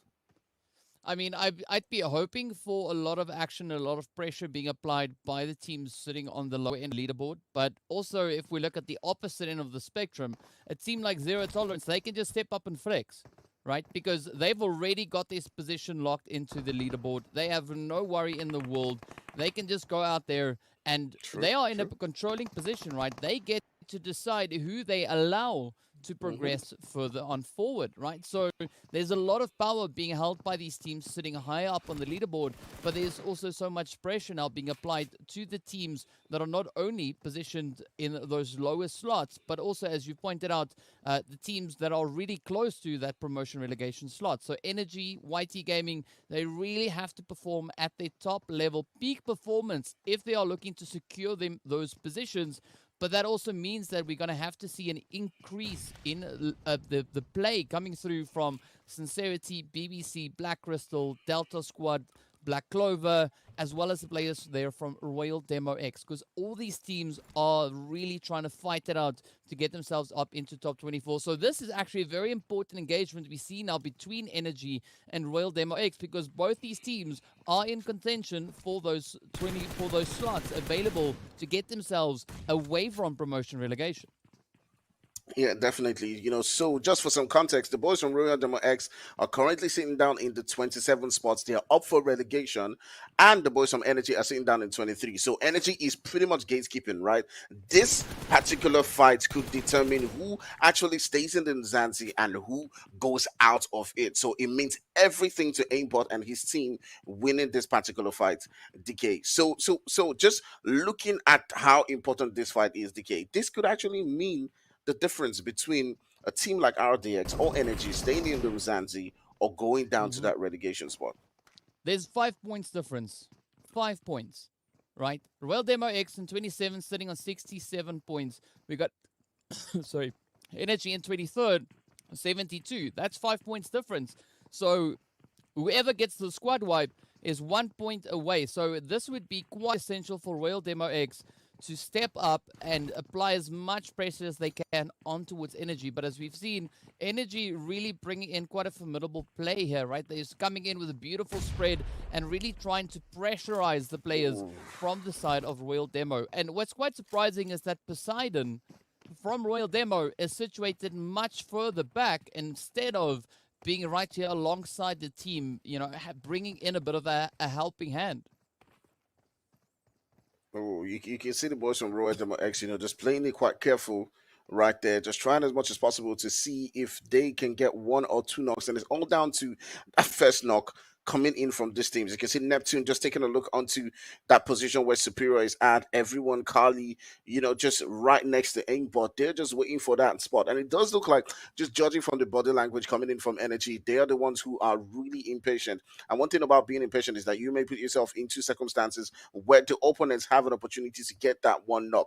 I'm not saying who's going to win this particular fight, but let's see how it goes. It's all down to who gets the first one right here. This fight is very important for both of these teams. So we might see situations where one team might just decide, you know what, I'm just going to back away from this one. I'm just going to pull away.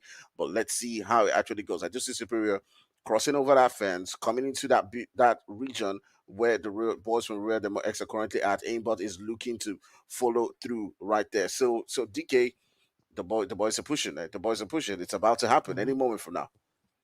Yeah, I'm definitely not seeing any of these teams looking to disengage from this current setup that they've got going on here in the Aznaya.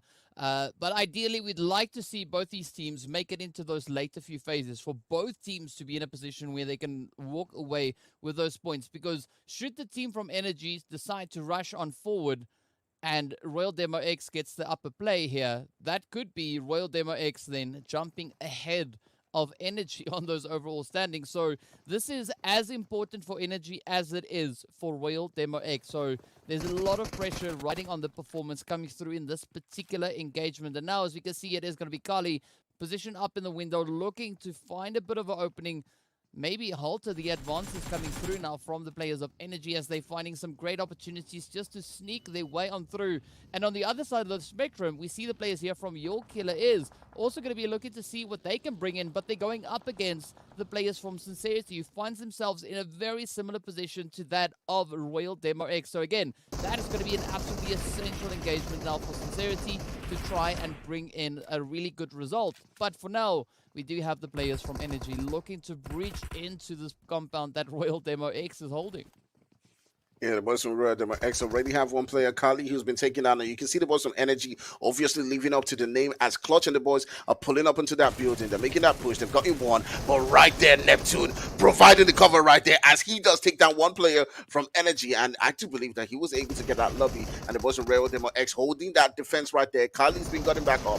Another knock has been gotten by the boys from Energy. But look at that jump coming in right there from the boys from Royal Demo X, but they got knocked down. A-Bot pushing up again. Carly putting in the work, holding that defense line. They haven't lost any player right here, so nobody's been lobbied. The boys from Energy, I do believe they've lost two players right now.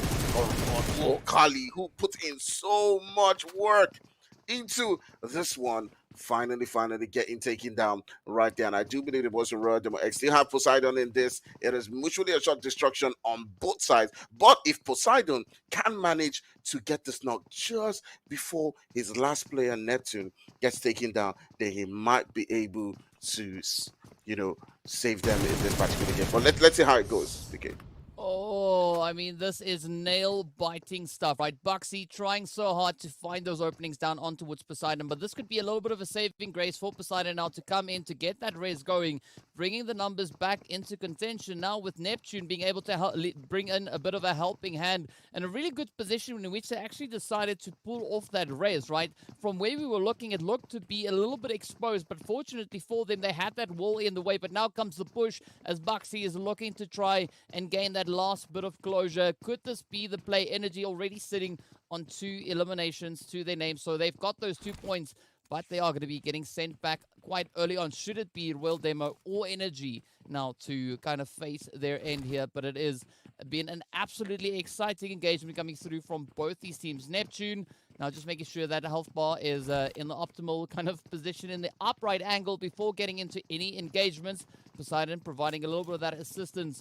But, you know, maybe we could see a little bit of a shock and awe, but this is where they need to be cautious because Buxy is in a position where if they start strafing out, they can actually trade down both the players here from Royal Demo X. So I understand the hesitance from Royal to not necessarily go out and get exposed, but up comes the shot, and it is going to be Royal Demo X to pick up the 4 eliminations, the entire squad wipe on towards Energy.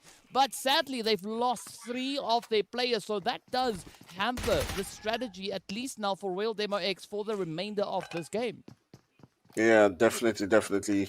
You know, destruction on both sides. You know, the boys from Royal Demo X, at least they can, you know, I mean, they've got a little bit of, you know, grace right there as they're still in the game. They can get some placement points and, you know, find themselves, you know, just gathering those points up on those leaderboards, you know, if they can. But turning our sights onto another team who has been doing quite well in the Umzansi so far, the team Apex. They're not in any danger so far. I mean, they can just go on and, you know, just do their thing, have as much fun as they like. They're not being threatened.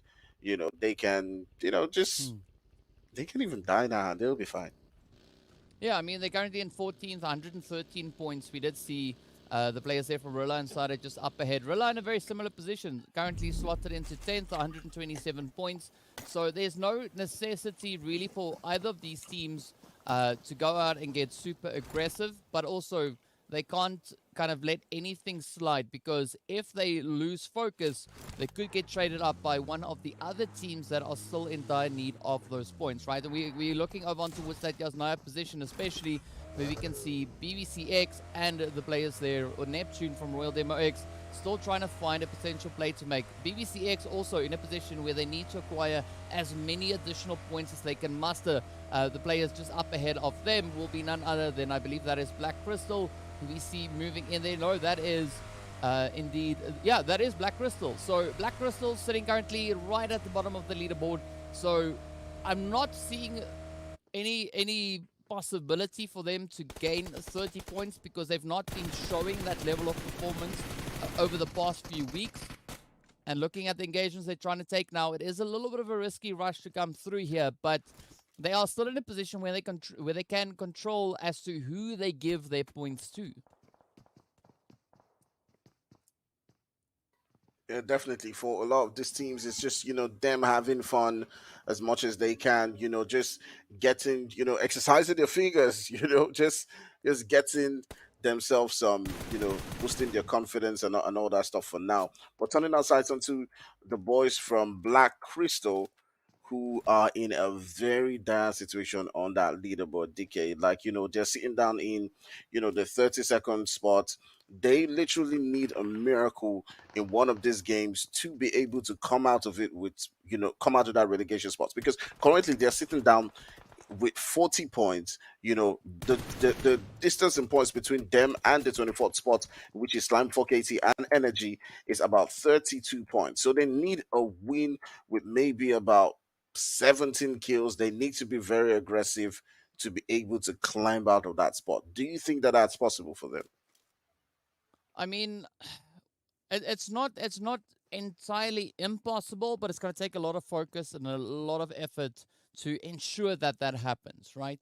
But I mean, gaining an absolutely insane amount of points, if it's not something the team has done in the previous weeks, I don't see that being a reality coming into the final week, right? Because they've not shown, there's not been enough to show the potential for that to become reality, right? Why wait until the final week to all of a sudden now start popping off and just going to town on everyone that you can find, right? And so, yeah, I'm not 100% convinced. Yeah, definitely. They're going to need a lot. As you can see right there, they do lose 2 players. They're down to just 1 player right here. It's Dark888 as he's the last player getting pushed by the boys from BBC. Can he get that rest just in time before they make that push? You can already see Bomb pulling in, storming into that building, looking for that last player. And you can already see Doc 888 trying as much as possible to keep himself in this game. He does get a knock, fighting really hard, but too little too late as the boys from BBC do send them packing. I'm liking the approach coming through here from BBCX, right? Already sitting on those 4 eliminations, turning their attention now over on towards the players there from Delta. So, I mean, BBCX in a position to really make quite a bit of a change. We've been seeing that coming through, especially if we look at the performance, at their performance coming through from last week, right? They've shown the potential for that, not necessarily succeeding every single time, but you can see that they are trying to do it, right? So, I'm a little bit more convinced at the efforts being put in by the players here from BBCX as I am in comparison then to the players through there from Black Crystal.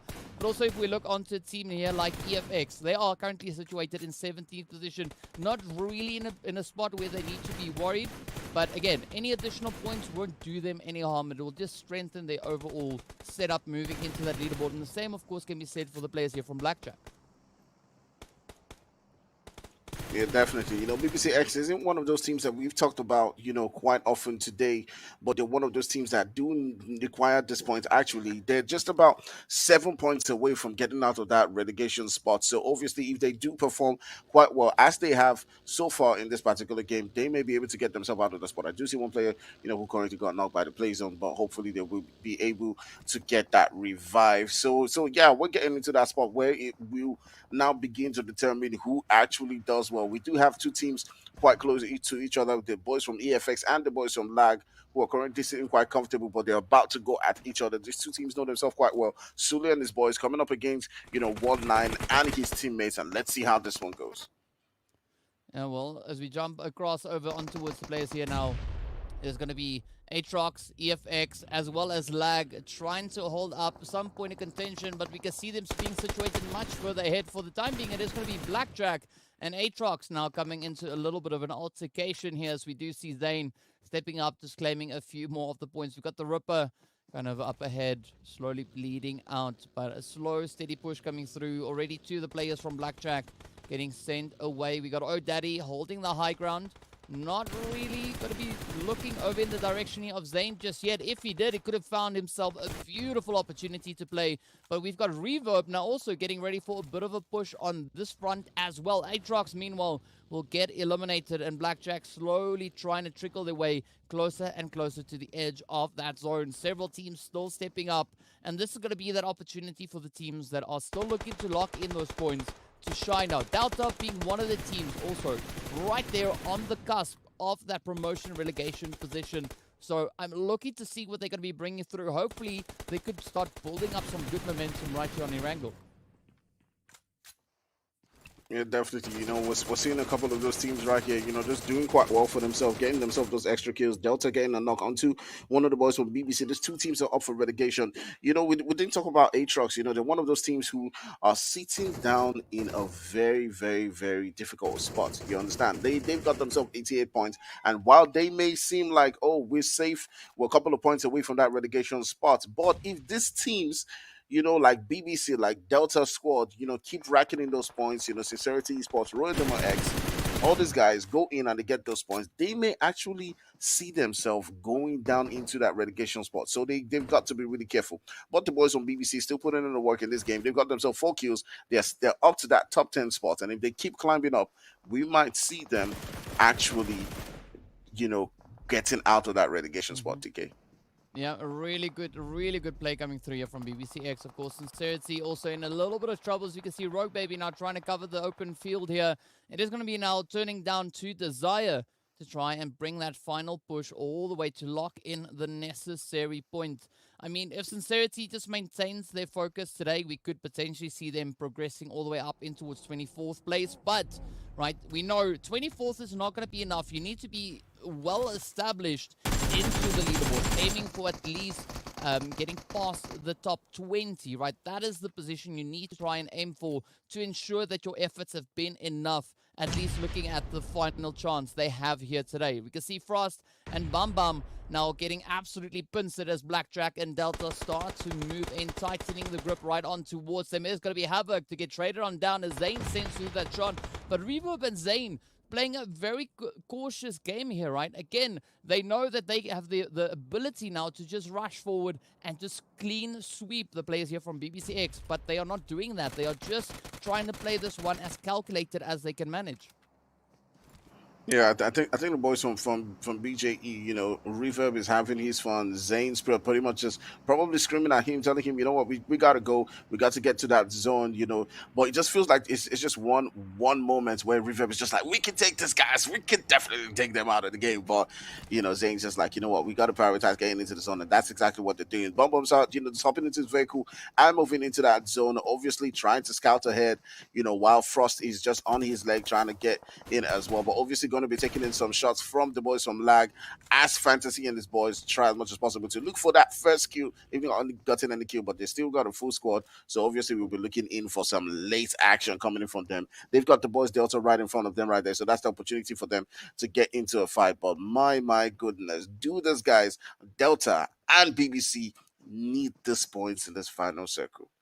Yeah, we saw a few trades there, of course, coming through from Desire as well. Just bringing in some much needed points now for Sincerity. With that, it is going to be Andrew to get traded on down as well as the hits come in, and it then means the end. EFX still holding on to a very strong gatekeeping position, but also the same can be said here for Lag, right? Lag just trying to play the edge of the zone. Sincerity, meanwhile, will get sent away as Coco comes through with a beautiful bolty hit right there. But up comes Delta, very exposed position coming in there from Ladada, and they now get instantly punished for that. Shoto quick on the reaction, but we still need to see this fortification coming through now from Silver and Shoto if they want to get this raise up in towards Ledada. But aside from that, right, they need to continuously look to fall away rather, to continue these engagements as Bum now comes through on the edge. A beautiful rush coming in. The shots now coming up here from Silver, trying to maybe just clutch it out for the team, looking if they can make any gains coming from their current position, but it's not going to be looking like it is on the cards for them, as we do see BBX now on the approach. Bum coming in with a little bit of that southern approach, trying to sneak on towards the lower ground, and Frost could find a great opening if the distraction now comes in from Bum. Oh, they couldn't get to the boys from Delta just in time to get that final knock. And you can see right there, the boys from Delta, Silver getting another knock onto one of the players from BBC. Bum start getting taken down. And these two teams absolutely need this points. They need to get, maximum points out of this game. And that's exactly why they are fighting better than they have ever done so far. So it's down to this, right? It's down to this very single moment, and you can see the boys from Delta Silva going in right there, getting another knock. It's just Frost, and they've got to take him out of the game, and that's exactly what Shoto does, as he eliminates the competition and fights their way out of relegation. I mean, that was a good run coming through for BBC Explore, right? They picked up the necessary eliminations, they got the placement points, but now it is going to be zero tolerance now just to come rushing on forward onto the players here from Rilla Insider.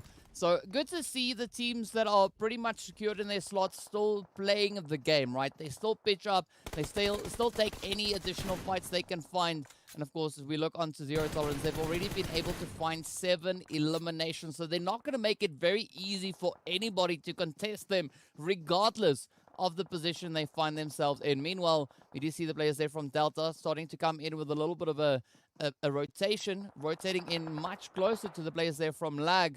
I'm not quite sure if that is kind of the call that I would have been making there, as Lag is also a team in a position that can really afford to go absolutely ham, regardless of what the results will be. We do see Atlas positioned up onto the north there as well, of course, coming through for Black Clover. So we do see a few players still needing to find some additional points. Now trying to get themselves situated in some decent positions. Meanwhile, zero tolerance, Blackjack going to be trading it up, back and forth. But unfortunately, it is not going to be working out so great though for zero tolerance. You have Lord getting taken down. The confirmation gets locked in, and now Reverb and Zane could turn their attention all the way down to Skydo, who is all the way on that western edge. Lag also looking super comfortable, and I can understand why.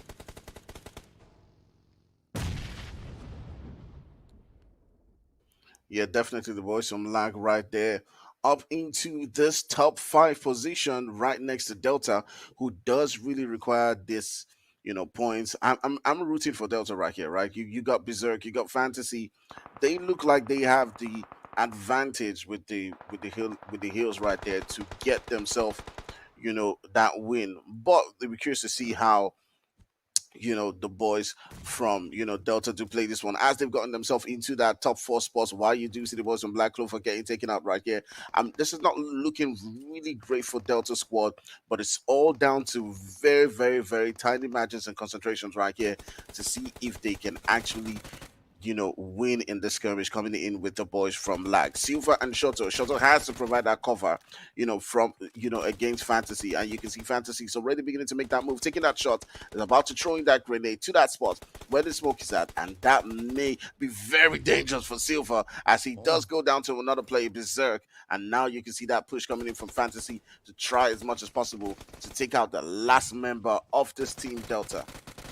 Oh, and that is all that she needs. It is going to be Fantasy to step on forward and wipe the floor with the players from Delta. But of course, now the engagement turns over to Blackjack, Lag, and Zero Tolerance, our final three remaining teams. But what a good play that was coming through from the players of Delta, right? They were sitting up in 25th position, and they were really putting in the efforts to lock in the necessary points. Now, all they got to do is ride on that momentum. Speaking about momentum, it's going to be looking like the players here from Lag are going to be trying to advance a little bit more, right? Already finding those 2 eliminations, already sitting in top 3, so we know placement point-wise, they are going to be walking away with double digits, regardless of which position they finish in. But now with the addition of Zane sneaking on forward, it's going to be a 2-player trade getting brought in right there, and our final zone now comes down to a 1v1v1, unless, of course, we can see that Rez now being brought in here by Zane. Yeah, definitely. You do see that race coming in by Zane. The boys from BJE, in a comfortable position in 9th place coming into this game. So they're not up for relegation, as well as the boys of Zero Tolerance and Lag. So these three teams are obviously showing why they've been in a really, really good spot throughout the entire season with consistent performances. And you can see right there, Zane gets in that elimination into the boys from Lag. Now, all they've got to do is take out Skydo, who's been in mad form throughout the entire season. I actually do see him winning this one if he can take out the boys from Zane. Remember, he has been our MVP a lot of times in this particular game, and he does have that firepower coming up against Zane right here. He's holding that UMP, and it's all down to tiny margins right here, DK. Oh, but up comes the final push. Zane taking quite a bit of damage. Sends out the utility. Tries to find a bit of damage. Is it going to be enough, though? It is going to be the final rush coming through right then and there. Zero Tolerance picking up that winner chicken dinner. Skydo, as you've said, right, he has been absolutely cracked over the past few weeks of play. And no surprise to see that confident push coming through once again. The team walking away with the 8 eliminations in total. Skydo picking up 3 out of those. And, some really well-deserved points coming in. They're sitting on a grand total of 23 points acquired. Whew. 23 points acquired in this opening map of Erangel, and a certainly dominating performance coming out of Zero Tolerance skills. It might not have seemed the case initially when the round started off that they would be the ones occupying this pole position, but as time went on, they were looking so much stronger over and over again. All of these engagements, I mean, Act Fire, we saw this happening so many times in this matchup where, Zero Tolerance skills, like I said, they didn't start off in their best position ever, but yet again, Skydo coming up clutch for the squad right now. Total eliminations, they get 8 out of this one. We haven't yet seen the MVP vote for this particular night, but I would be very surprised if there's nobody from ZTS occupying that, especially Skydo, given how much work he did for the squad in this particular map. Yeah, definitely. I have seen him thrive a lot of time that particular situation where he's coming up, against several different teams. His body language, his movement is absolutely phenomenal, especially when it comes to the CQC. So once he got that first knock, I knew that he had what it takes to come up against Zane. And you can see the moment where he did throw that nade, already preferred that nade into that position where Zane was at while he was making that push, and he reduced a little bit of Zane's HP. So it was done. It was a very smart gameplay coming in from him, and at the end of the day, it was a nade that got him the victory. You know, speaking of some of the intelligence required for some of these players here, DK, we have not only seen Skydu and ZTS in general being able to occupy some of these plays, as we are going to be seeing the match MVP for today. I'm thinking it's probably going to be someone familiar. Oh, no, it's not Skydu. It's actually Jason coming in from Blackjack Esports. All right, so talk to us about what did he do to be able to gain this MVP matchup, and what does Skydu and the rest of the side of ZTS do to be able to gain the overall kill tally, even though here on Blackjack Esports, one player was able to gain most of their kills in just one round. I mean, Blackjack just reminding the teams who they are, right? So Blackjack is not a team to look down on. They have shown great potential over several seasons, right? And they did it in this match once again. Already, as we saw coming into that last zone, they were sitting on 12 eliminations to their name already. So I'm not really surprised to see Zane sitting as our match MVP with those 6 eliminations. But again, right, Zero Tolerance is a team that that performs to a crazy level on a very consistent basis, right? But Blackjack is also a team that possesses very similar skills, but they like to do it when they choose, right? They like to step up and just remind teams every now and again, like, you know what, we're still here. Don't forget about us, right? We might not be going absolutely crazy every single match, but we can do it when we need to and when we feel like it. You know, Actify, he brings up a very interesting point there, because we started this entire Umzansi Esports League here in the PUBG mobile side of things. We had this discussion about what is it going to take to get yourself into not only winning positions in any individual map, but winning positions overall in the points tally. And one of the conversation points that we had is who's going to be coming out a little bit more tepid, making sure that they get consistent points, and who's going to be bursting out of the gates. And of course, up until now, it has been teams like Zero Tolerance Skills, Team Apex. Atrox has had a bit of a rough time so far, but other squads like the Mad Knights, who've just been dominating performances week in, week out. It does help if you're a team like Blackjack Esports, where if you can get yourself these kind of performances just before the playoff weekend. You were mentioning it to us the first 3 weeks that it's very important to try and reserve as much in the chamber as humanly possible. And it does seem like maybe, you know, it might have been ZCS winning out this map, but Blackjack not only did enough to be able to get themselves some decent points, but have also maybe put themselves in a position where they can relax a little bit. As we look at the overall match ranking, we need to see exactly where they are, but they might be in a position here, Actfire, where they don't necessarily have to try as hard as a ZTS, as a Team Lag, as a Delta, because they've gotten themselves these 24 points mostly off of the basis of these eliminations.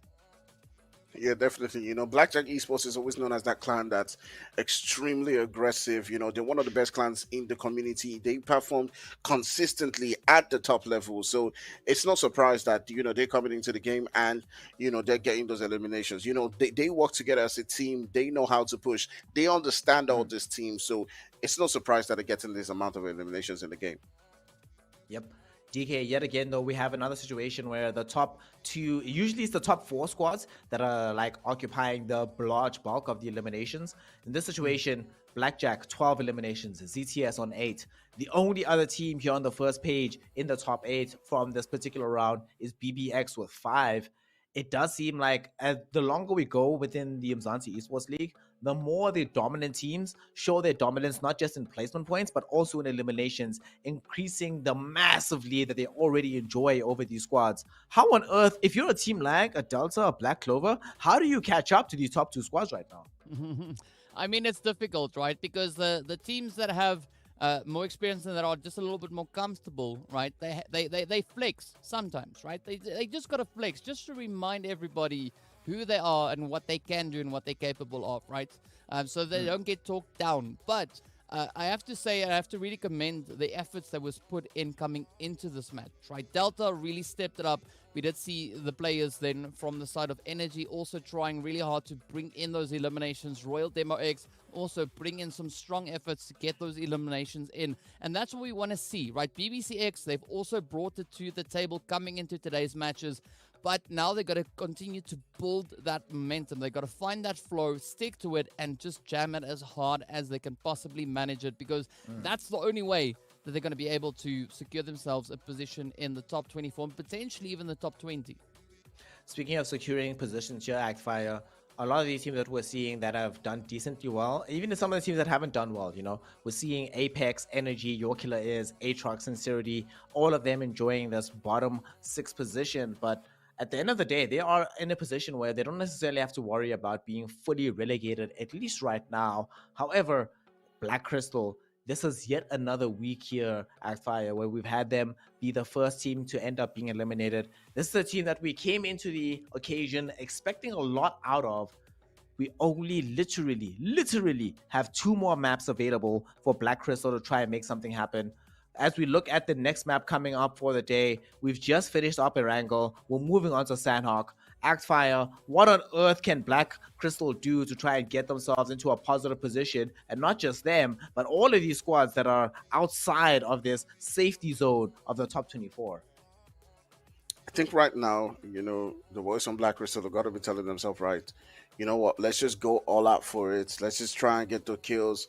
Let's just try and stomp the lobby, do something else. If you get taken out, then fine, because you're already in a situation where you're coming into the game in the first game and you got no points, right? So going into this game, they have got to tell themselves, like, let's go all out for it. Let's get the kills. Let's get the eliminations, because they do need, anything just short of a miracle to get themselves up on that leaderboard. They need more than 20 something points right about now. So yeah, they need so much of this match.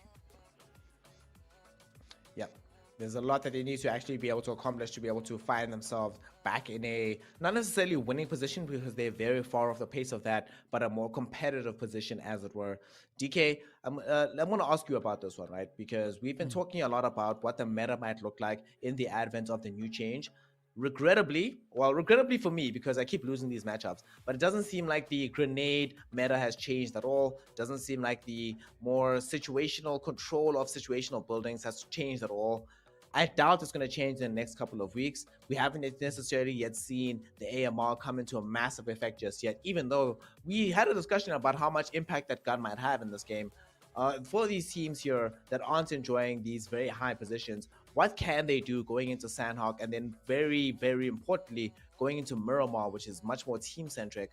What strategies are you looking forward to seeing tonight that might elevate a team like Black Crystal, a team like Energy, a team like Aatrox, up from the position that they're at right now into the safety zones of the top 16, 24?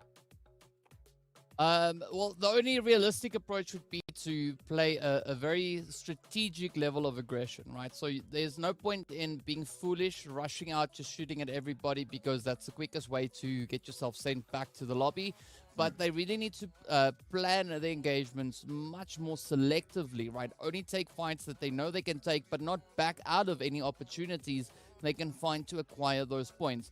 But the likelihood of that happening, I'm not quite convinced, right? Because they are going to need at least 20 points in the coming match and the following match if they want to get back into contention and out of relegation. So they've not really been showing the potential for them to do that. If we look at the total points that they're sitting on coming into today, I mean, they're sitting on a grand total of 40 points. They need to double that to potentially maybe make it into top 24, right? Is it going to happen in the last 2 games for them? Maybe it could, right? But is it likely to happen? I'm not really convinced. But I'm open to suggestions and I'm open to surprises to come through from these teams, as we've seen that happen a few times before. But definitely it's going to take a lot of focus and a lot of calculated aggression for the teams sitting much further down to get themselves away from that relegation spot. Axfire DK brings up a very good point. The fact that it's atypical and it's unexpected, but it's still possible. I mean, for example, last season, literally at this exact day, we saw Slime 4KT, one of the teams that found themselves in a very good position going into the finals. We saw this team not actually enjoying one of these top positions, and they were able to do so in the last day of play, elevate themselves into a position where they could get into the playoffs, get into the semifinals, and then go all the way into challenging for the top positions. So DK is a little bit less sanguine about the prospects of these teams being able to do so. What do you make of it? Do you think some of these squads have the opportunity to be able to reverse their fortunes here on Sanhok? I think the difference between like a Slime 4KT and clients like G3 and the rest is that when they find themselves in these bottom spots, right? for whatever reason, because they still have that respect, they still have that experience, they know how to grind out games, they know how to grind out the points. The difference between them and teams like Black Crystal is that, coming into the Mzansi, they've not probably had like that experience, winning games, taking games on.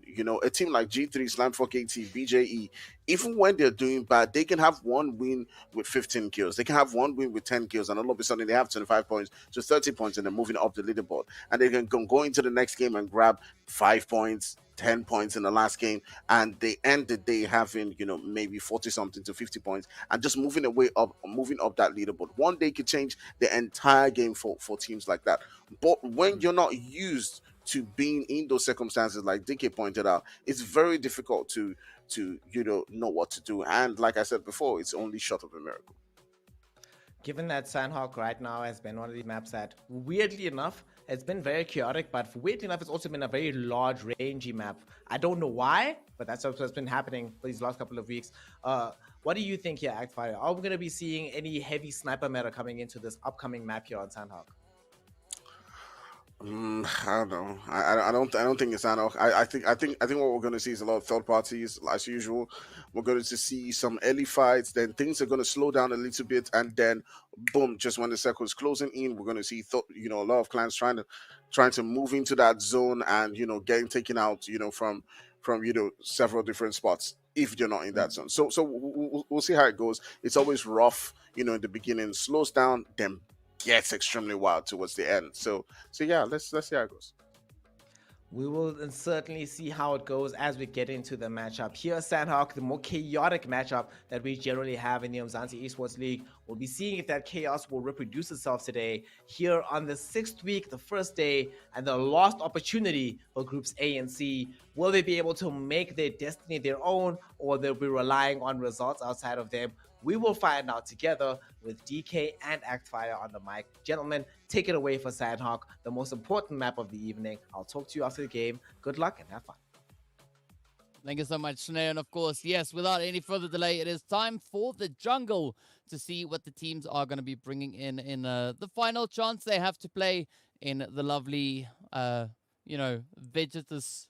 Oh, that's not even a word. The lovely map filled with a lot of vegetation, a lot of trees, bushes, tall grass, and and such. So it's going to be quite exciting to see what the spread of the teams will be, where they're going to be looking to go. We do have a potential engagement coming through close to Paradise, but it does seem like Royal Demo have instead decided to not, tempt fate. They're going to be looking to push a little bit further on towards that top mock position.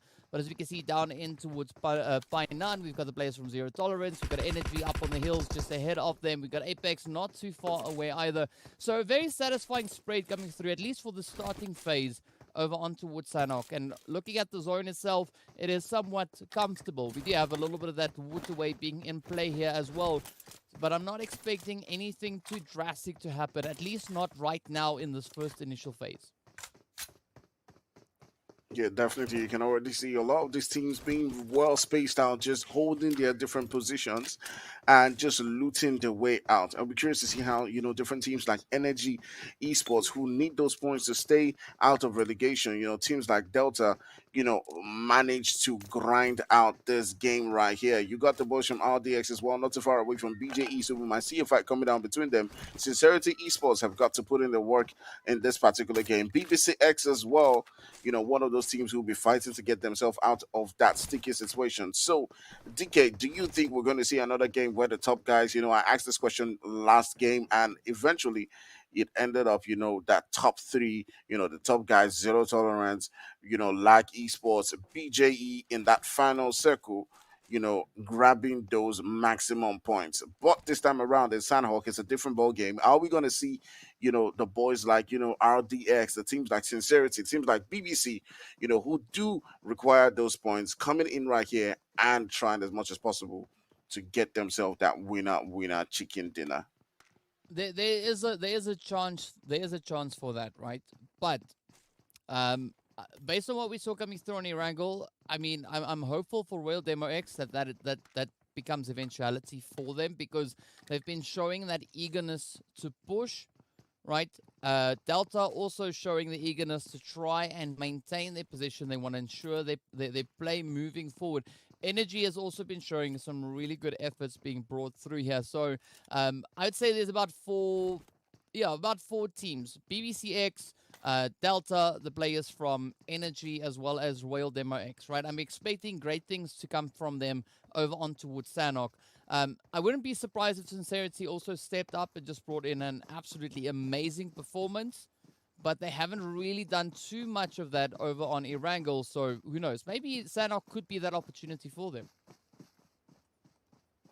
Yeah, definitely. Maybe Sanhok is that opportunity for a lot of these teams. You can see that they're pretty much spaced out right about now. BJE, the body language coming in from Zayn is like he's just looking in for that fight. Remember, we said before this game started, there are a lot of teams who will just be looking to have fun.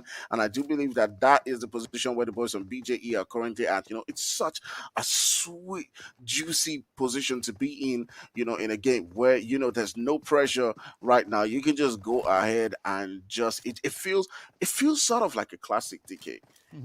It feels like there's no pressure. It's just like open screams. Just go ahead and just spoil it for everyone. I mean, that's definitely a kind of feel that you could get from the teams high up on the leaderboard, right? There's no need for them to worry about anything really. They can just go out and have fun, and just play some very entertaining PUBG. But however, the situation is quite different for the other teams sitting lower on the lower end of the spectrum, right? Sincerity, from what we can see looking at the map at the moment, they are going to be put to the test, right? You've got Aatrox slowly starting to encroach on their position all the way up in towards Hut 10. And as we know, this is going to be an essential engagement for Sincerity.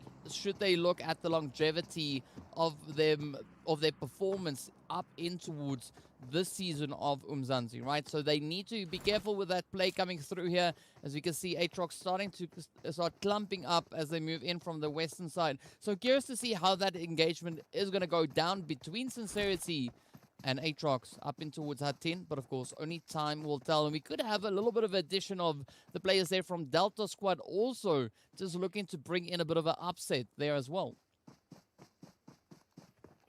Yeah, definitely. We'll see how that one does pan out.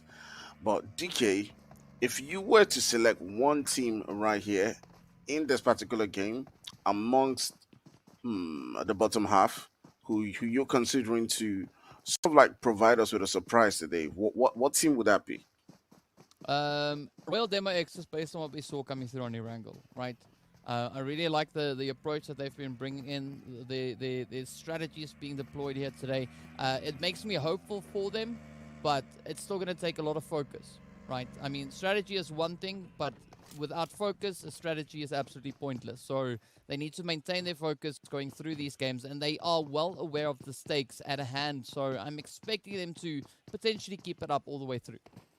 And yourself, who are you rooting for today? I'm looking at Delta Squad, because of that performance that they had going all the way up into, I do believe it was the top four before they got taken out, right? So they have like a very good, you know, should I say gameplay when it comes to how they play as a team. It'd be curious to see how what that actually does for them in a map like Sanhok, coming up against, the guys like, Sincerity Esports. You do see Silva around Rogue Baby right there. Speaking of the devil, as already Silva is beginning to take in some shots right there. I mean, so this is going to be quite an important play for both Sincerity and other players coming through there from Delta. But Delta not pushing in full force, right? Well, actually, they have. They've now recruited the whole entire team in. As we can see, Ladada also now joining up with the rest of the posse here. But, I mean, Aatrox, they're going to be a little bit of a worrying position towards that northern edge. So we could see a few of those third-party plays come through. But this is where Sincerity and especially the players from Delta need to keep that focus in, right? Sincerity in a little bit more of a need of points, right? Delta, they brought in quite a substantial play over on towards Erangel. So I do believe that they are feeling a little bit more comfortable at least. So if if Sanhok is not the game for them, they can still make it up over on towards Miramar. But for sincerity, they need to put their focus on acquiring as many points as they can possibly manage. Now, if that means they should start then get aggressive onto the players here from Aatrox, and even the players coming through from Delta, then so be it. But they need to play this one super, super calculated. And Aatrox, they're going to be making it quite challenging, as we can see that 2-2 split coming through from them. So Aatrox, they kind of know what's up, right? They don't want to give away any points unnecessarily. Yeah, definitely.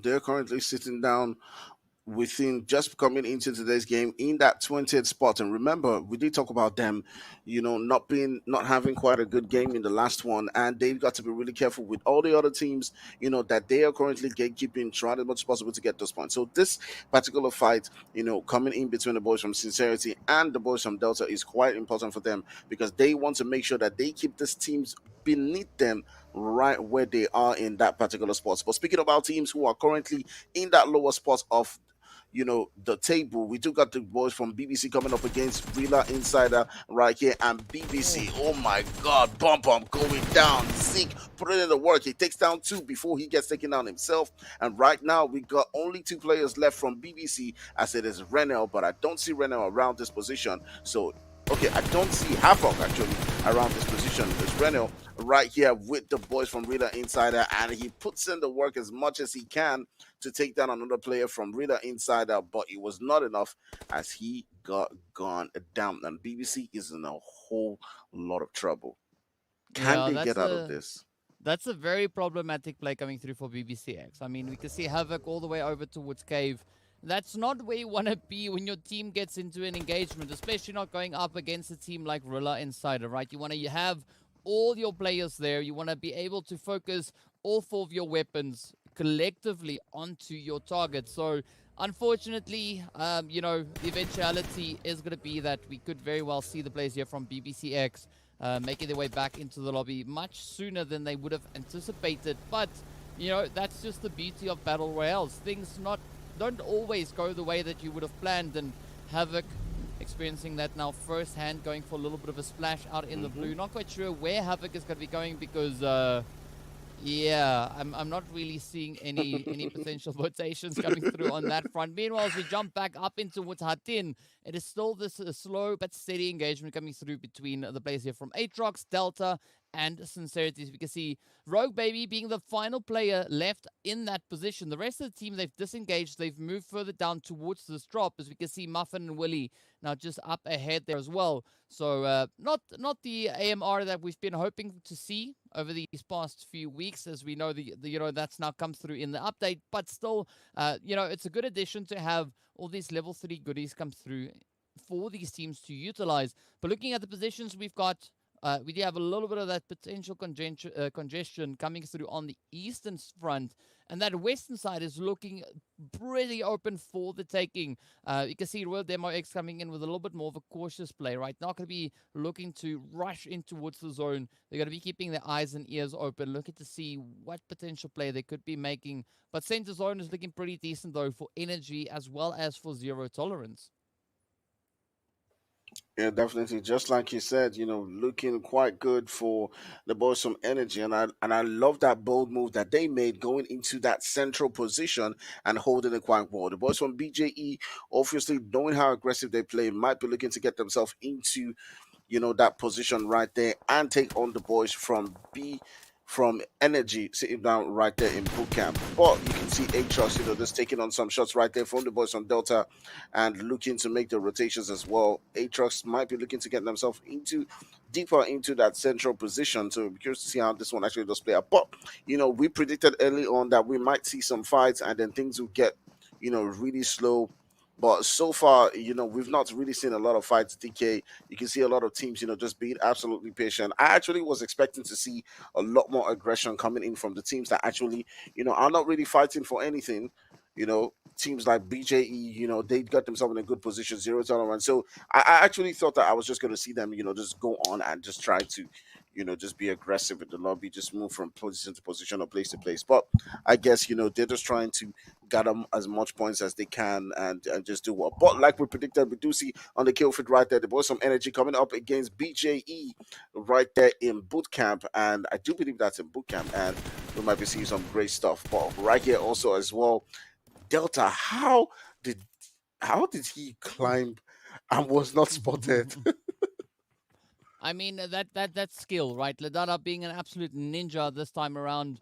But as we saw, right, Rogue was completely isolated from the rest of the team. So no real surprise to see that actually playing out. But now Delta, they've kind of cleared out that Hatin position with the addition of Aatrox, disengaging completely, moving up in towards the mountains, trying to get themselves situated back in towards the zone. But another point of interest that I want to be looking at is going to be over on towards that eastern side, right? Up towards the west, it has pretty much cleared out. Not a lot of contention coming through. But if we look over on towards the eastern side, this is where we see teams like Rilla Insider, for instance, up against the players here from EFX.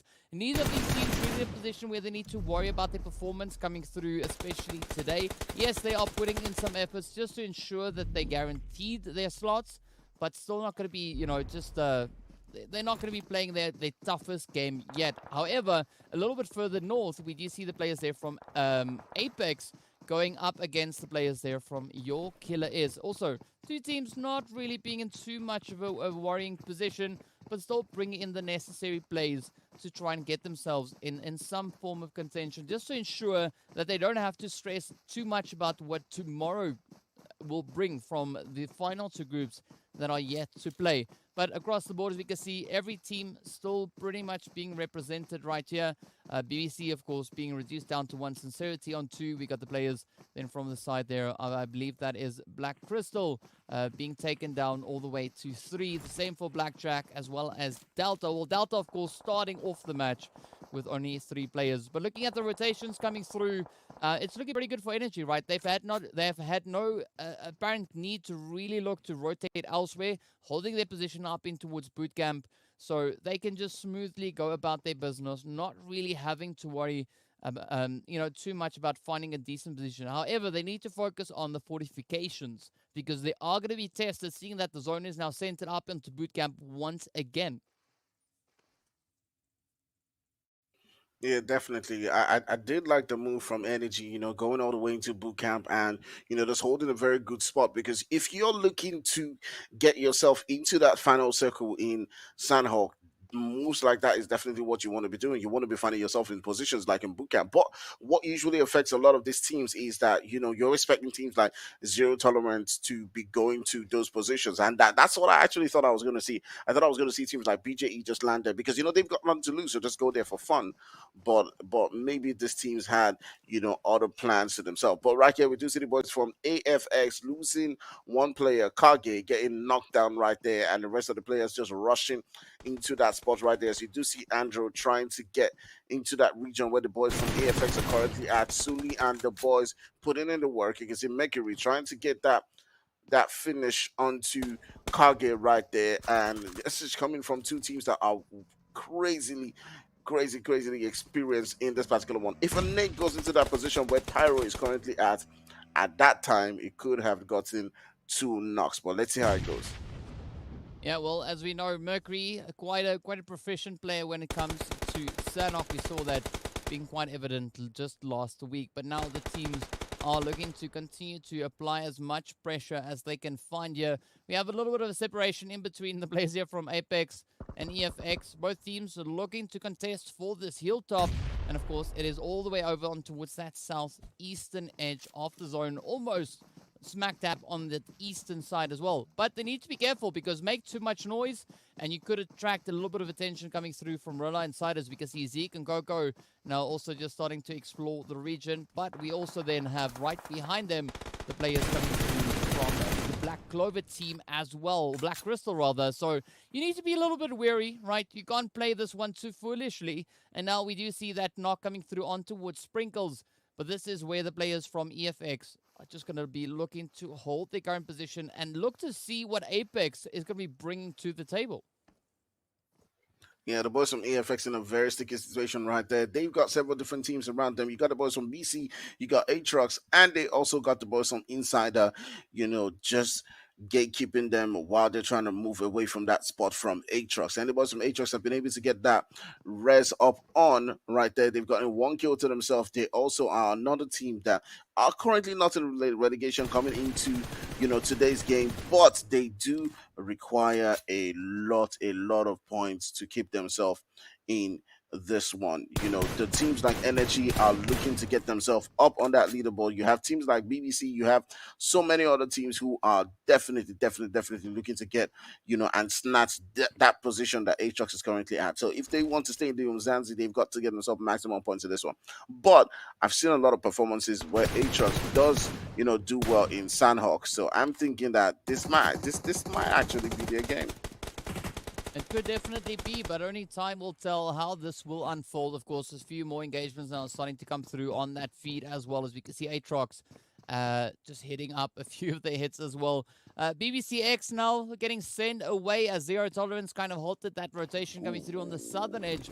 But looking back in towards the zone, right? Energy still holding onto that bootcamp position. Not going to be looking to relinquish their position anytime soon. But they have, however, now been put to the test as Rilla Insider started to close in. As we can see, Slay, Coco, and Zeke now starting to spread themselves out. They do have a little bit of backup, right? A little bit of relief that could be coming through from the side of Your Killer Is, as well as the addition of Blackjack, who we see push up towards that northern side. But that does not mean that they can necessarily rely on those potential plays to come on through. For the time being, the teams will have to keep all their efforts pretty high to secure a decent positioning coming in. We did see Sincerity still lighting up the feed there, finding in a few of those eliminations at the expense of the players coming through from the Delta squad. But now we look up to the north. It is going to be Poseidon just reaching in, and with that putting an end to Black Crystal as they now get backed up and sent away in 13th position. Some really well-deserved points coming through for Royal Demo X once again. But still, it's going to be a slow and tedious engagement coming through in towards bootcamp. But the teams need to try and get themselves in a good spot, right? There's 12 teams still remaining, so 10 teams left to rotate up into bootcamp potentially. Yeah, definitely. We got 12 teams, and that decision from Energy to get into that central spot and land in boot camp is obviously paying off for them. As you can see, they're in a very good spot going into that final circle and holding a very central, position right there. They can obviously take on so many different queues, as teams will be, especially in the next zone, looking to get themselves into a favorable position. You got about 12 teams right now, while the zone is pretty much just closing in. Zero Tolerance coming into it right there as they do take down one of the players from Energy Esports, and there's so many different teams around. There's BJE looking to make their way in. There's Your Killer Is. There's Yesa right here from Apex, still holding it down. There's the boys from RDS coming all the way from their heels, and it is a very dangerous one. But if the boys from Energy can hold their own right here, they might just be able to get into that top 3. Yeah, definitely could do exactly that. But now, I mean, this is where everybody's going to be put to the test. We can see a few hits now coming through there from Blackjack, trying to cross over on towards the players from Sincerity. And Skydo also now getting traded right on down as Zeke reaches in and just finds some really well-placed hits. It looked so effortless. We can see Vortex also now trying to creep their way on back. It is going to be a beautiful gatekeep coming through here from Rely Insider. And with that, it is going to be a very abrupt stop to the potential play coming through for Vortex. So Zero Tolerance now caught out in the danger zone as all their hopes and dreams now relies on Lord. And the player there, Paradox as well, trying to see if they can make any potential gains, looking if they can find a way to get ahead of that blue zone's positioning. Your Killer Is, however, over on towards this eastern side, are going to be looking to show a little bit of dominance, just looking to reclaim a little bit of ground there as they've been able to establish a really great slot coming in. But now the fights will have to come through right here in towards bootcamp. Energy are not in any position where they have the luxury of sitting around and waiting for these fights. Already finding 4 eliminations. So we can see the efforts being brought in here by them to secure their slot in that top 24. But it is going to be aimbot to get traded right on down as Aatrox come rushing on forward. Delta Squad also now getting traded on down as the blue zone swoops them up. Oh, it's a really tough one for a lot of these teams. You can see Energy losing a couple of players right there. I do feel like that player from Energy should not have taken on that fight. Probably should have just retreated back to their teammates, but definitely tried and thought, he could get, or she could get that knock right there. But at the end of the day, we do see the boys from Aatrox coming out on top in that particular fight. RDX is another team that is actually looking quite good with a full squad, right there. The boys from Energy have gotten 4 defeats. They're up to that top 9.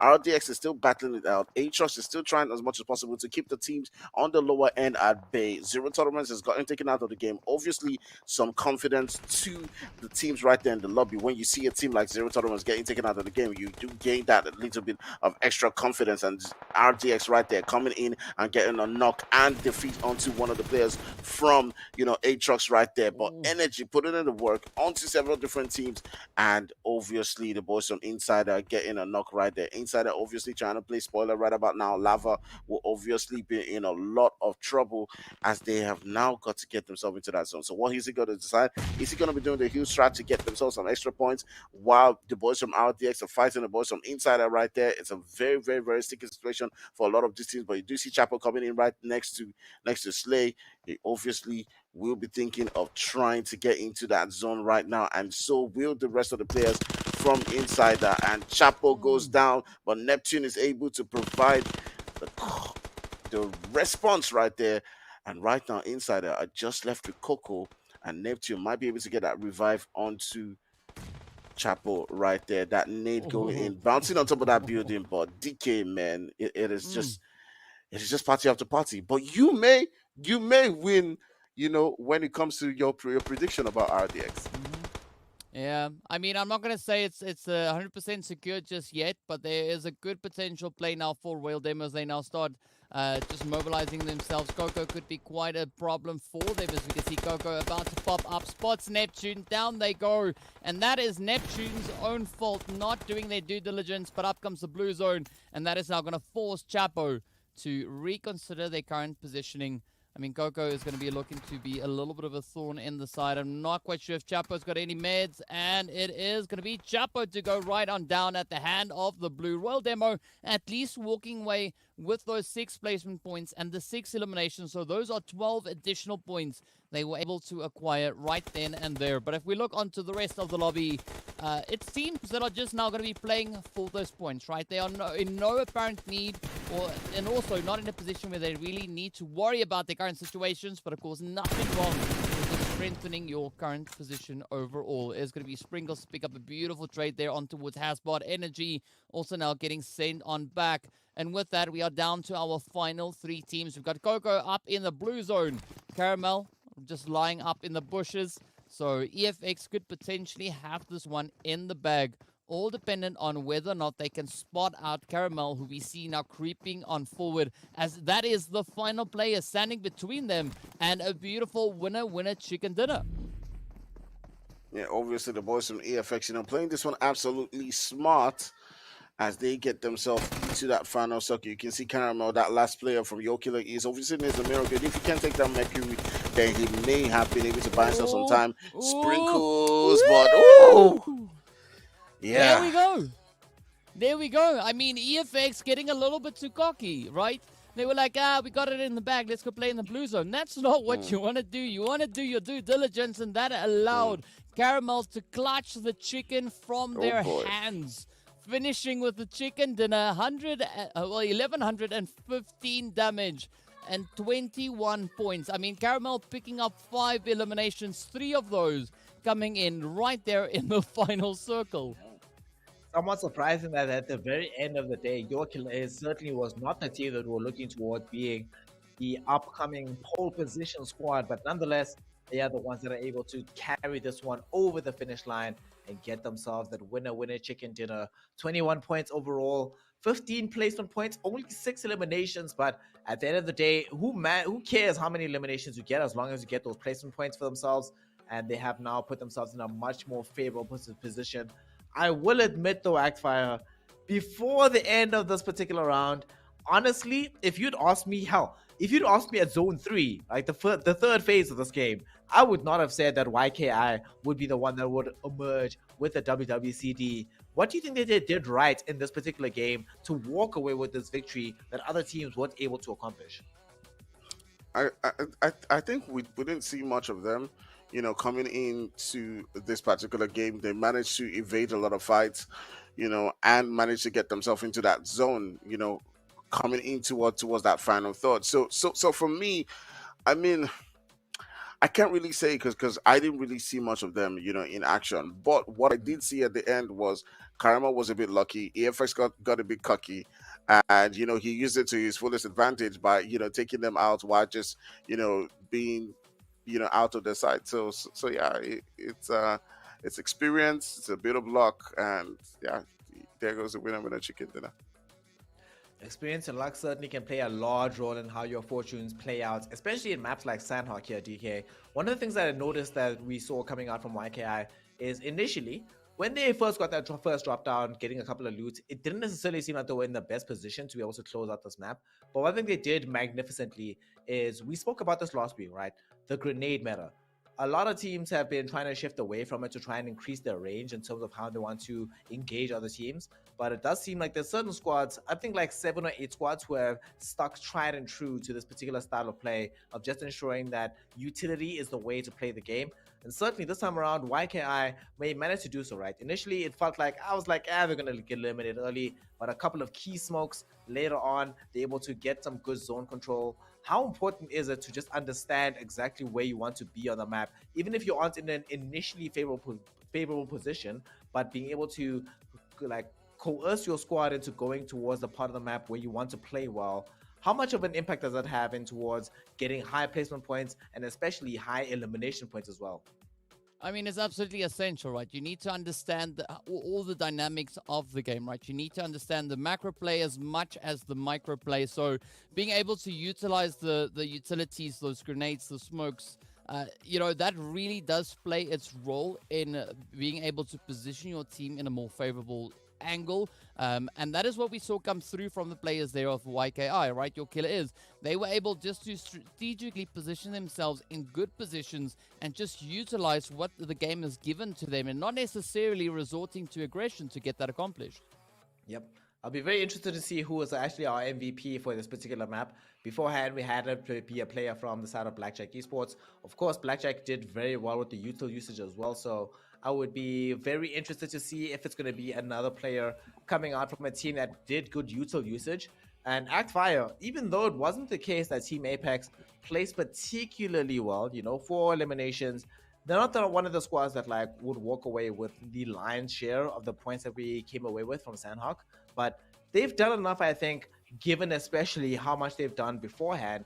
I feel like these 4 eliminations, it might not seem like much, but this might be the difference between ensuring your placement within the elimination squads for the semifinals and being outside of it. So for Team Apex, how much do you think this makes a difference, just having a player like Jassa who can put out these kind of performances to solidify your placement points so far? I mean, obviously, X is one of those players that we don't talk about quite often, but he's one of those like very stable players. All round, player. He's very smart. He's very aggressive when you need him to be. He can be that player who holds off his position and gets you those placement points. Yeah, and it's a good one to finally see him getting that recognition that he does deserve. So yeah, I'm not surprised. Yep.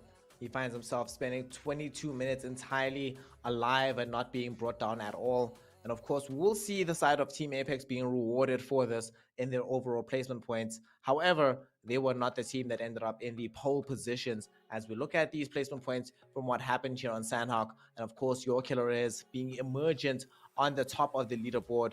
15 placement points, 6 eliminations or 21 points. Something that's very peculiar here, DK. We spoke about this last week as well. But it feels like week on week on week, we're going into a situation where for some reason, Sanhok is actually the map with the least amount of spread kills all across these teams. Why do you think it's the case that Sanhok is becoming so much less aggressive than what we're normally accustomed to seeing on this particular map?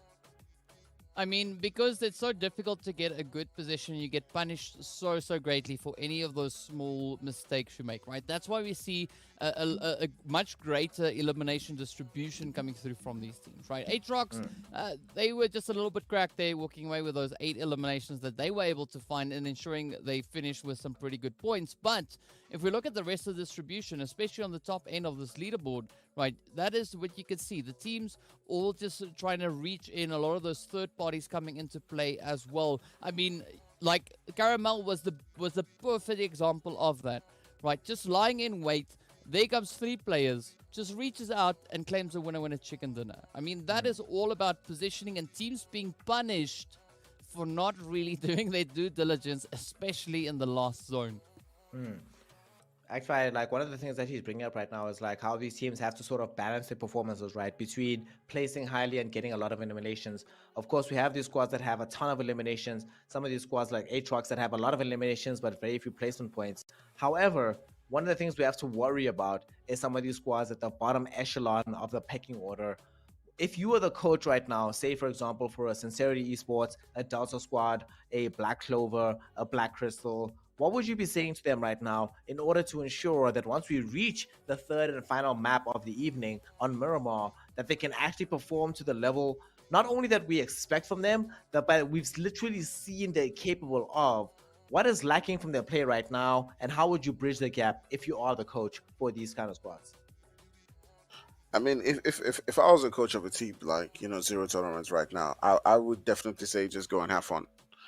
The reason why I would say that is because I understand that they do have the firepower and it's a psychology thing for a lot of these teams. Now the pressure might actually turn out to hinder the performances, right? So you want to tell them, you know what, just go out there, just have fun. And you can see teams like Zero Tolerance Skills, they may not have performed in this one, but in previous games they were really good, right?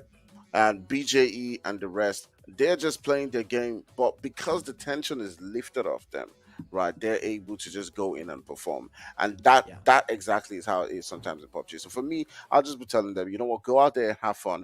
I know you're a great player. Just go and show them what you got. Forget about everything, forget about the table. Just go in and show what you got. Unfortunately for all of us, the most fun map of the evening has already commenced in Sanhok, taking place in map number 2. Of course, the third map of the evening is going to be our customary Miramar, where it becomes much more about team cohesion, team strategy, and just understanding in general of what these PUBG mobile maps look like and exactly how to position yourself to ensure a favorable result for your squad. We want these teams to have as much fun as humanly possible, but if we're going to be honest here, DK, Erangel and Sanhok is where you have to exhibit the most amount of fun. We have to extract the most amount of enjoyment. Once you get down to Miramar on the third map of the night, especially if you're in a position where once you get that to that point where you don't have necessarily any backup room, say for a team like Energy, 10X, for example, suddenly you're in this situation where, yes, Miramar can often be the most fun map that you're going to play for the night, the less stressful, but it can also turn into a situation where this can be the last map that you actually have in the Umzansi Esports League proper. Yeah, I mean, and that is the exact situation that we see here, right? This could be the deciding factor for a few of our teams that we have right here. It's going to be deciding who's going to be making it through potentially into promotion relegation and who will continue over into those semi-finals. So whatever the teams are looking to accomplish, this is going to be their final opportunity to do that. I mean, things have been really looking up for Royal Demo, Delta, Sincerity and BBCX, right? These 4 teams have really been shining a little bit here today, but we want to be seeing a lot more focus now being put into the final match, right? This is where their opportunity to try and solidify those positions, because after this match, it's completely out of their control, and all they now relies on the performances coming through from tomorrow's groups. Yep. I mean, speaking of this, DK, as well, one of the things that we've spoken about a lot, right, since the advent of the patch that happened a couple of weeks ago, we still haven't necessarily seen the adaptation from these teams moving into playing the more patch-specific playstyle. It's been a much more global-specific playstyle. Is that going to change, given that for Group A and C, this is pretty much the last bite at the cherry? Are you expecting any surprises from any of the squads involved in this foray to bring us something new that is specific to this patch? If they've got any tricks up their sleeves, I don't think they're going to be showing us today, right? It might be revealed in the semifinals, or it might have to wait all the way until the finals itself. Looking at how these teams have been playing over the past seasons, I don't think it's going to be realistic to see it happen today. Fire, how about you? How are you feeling about this? So before we get into this final map on Miramar, we've seen a lot more range extended in terms of how these teams engage one another. So talk to me about this. What is your prediction on how many squads are going to be involved in the final phase, and how many phases are we going to get before the game ends this day? I mean, judging from the way the teams have been playing this today, I do think we're going to probably get like about 6, zones, and maybe have about 11 teams in that, maybe 10. We're gonna see a lot of blowing up of vehicles. So we'll see how it goes. But I'm predicting about 10. Not about you, DK. Definitely not 10, right? I'd probably go for 4 teams, right? I'd say 4 teams making it to about that 7th phase, if we get that far. But yeah, I'm expecting a little bit more aggression to be brought in this final match. So yeah, I mean, if it's 10 teams, I'd be really surprised.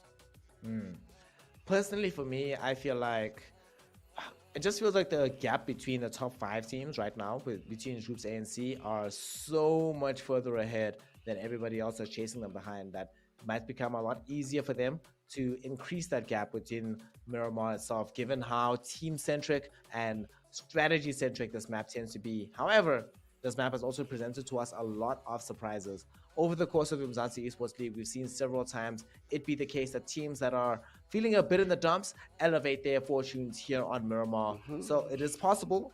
All that's required is that you play the best possible Apex, or not Apex, the best possible PUBG mobile. I'm just like battle royale shooters. I was losing Apex games all day earlier today. My bad on that one.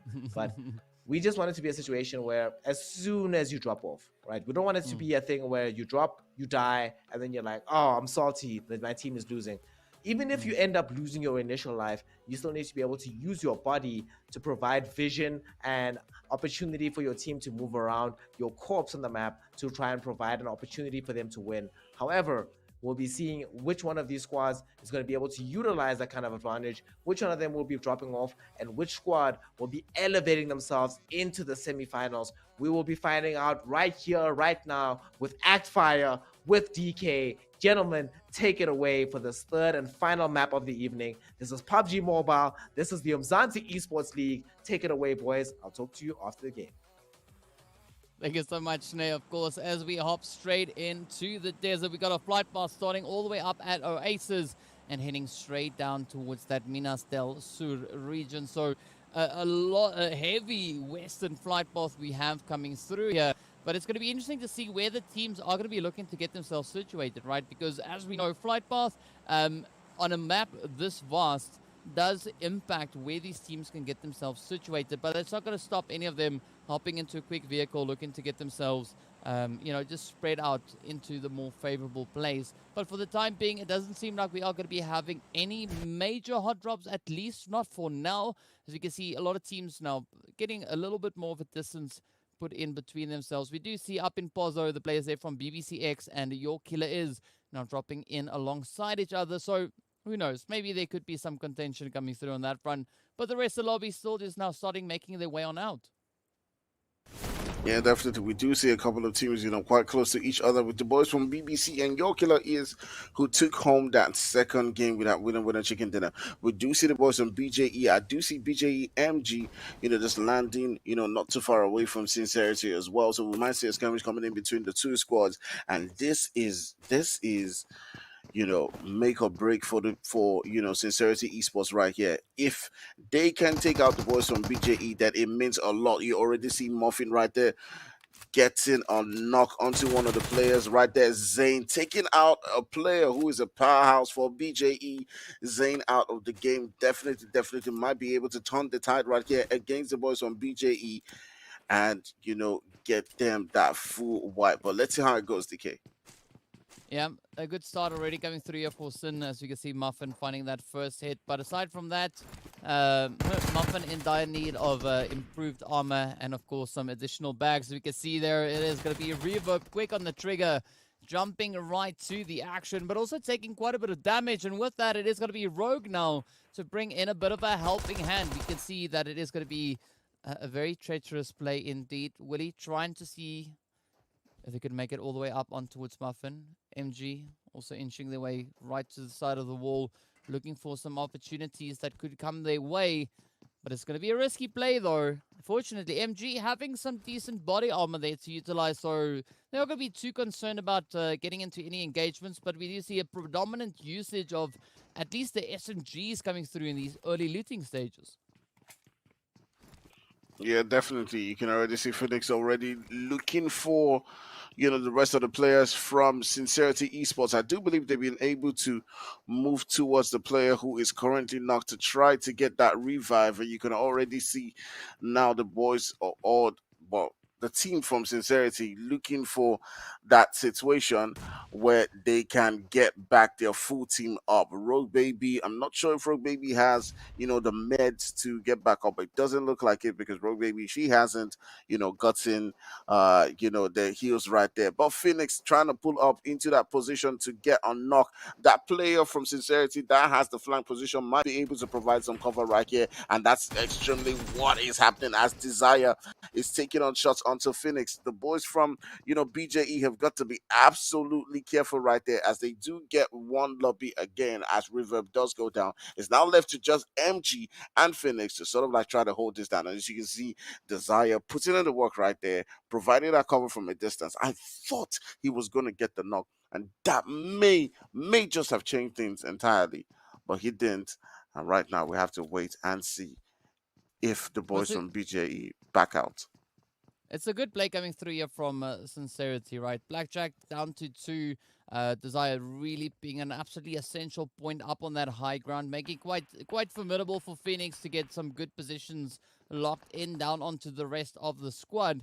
But again, right, not a super essential engagement here for Blackjack. They've already brought in a beautiful performance in our very first match of the day. And now they're just going about the business, right? Phoenix, MG, should they get taken down right now, it's going to be it won't be the worst situation for them, but it is going to be a much worse situation for Sincerity. So looking to see that kind of conclusion come through from them, from the side of Sincerity, just being able to go all the way, get that squad wipe, and then look to rotate up towards the zone, because the zone has taken a super aggressive shift all the way over on towards that far eastern side, and quite a considerable chunk of the playable area is water, so we already have quite a bit of reduced land for these teams to utilize and get themselves situated up in towards.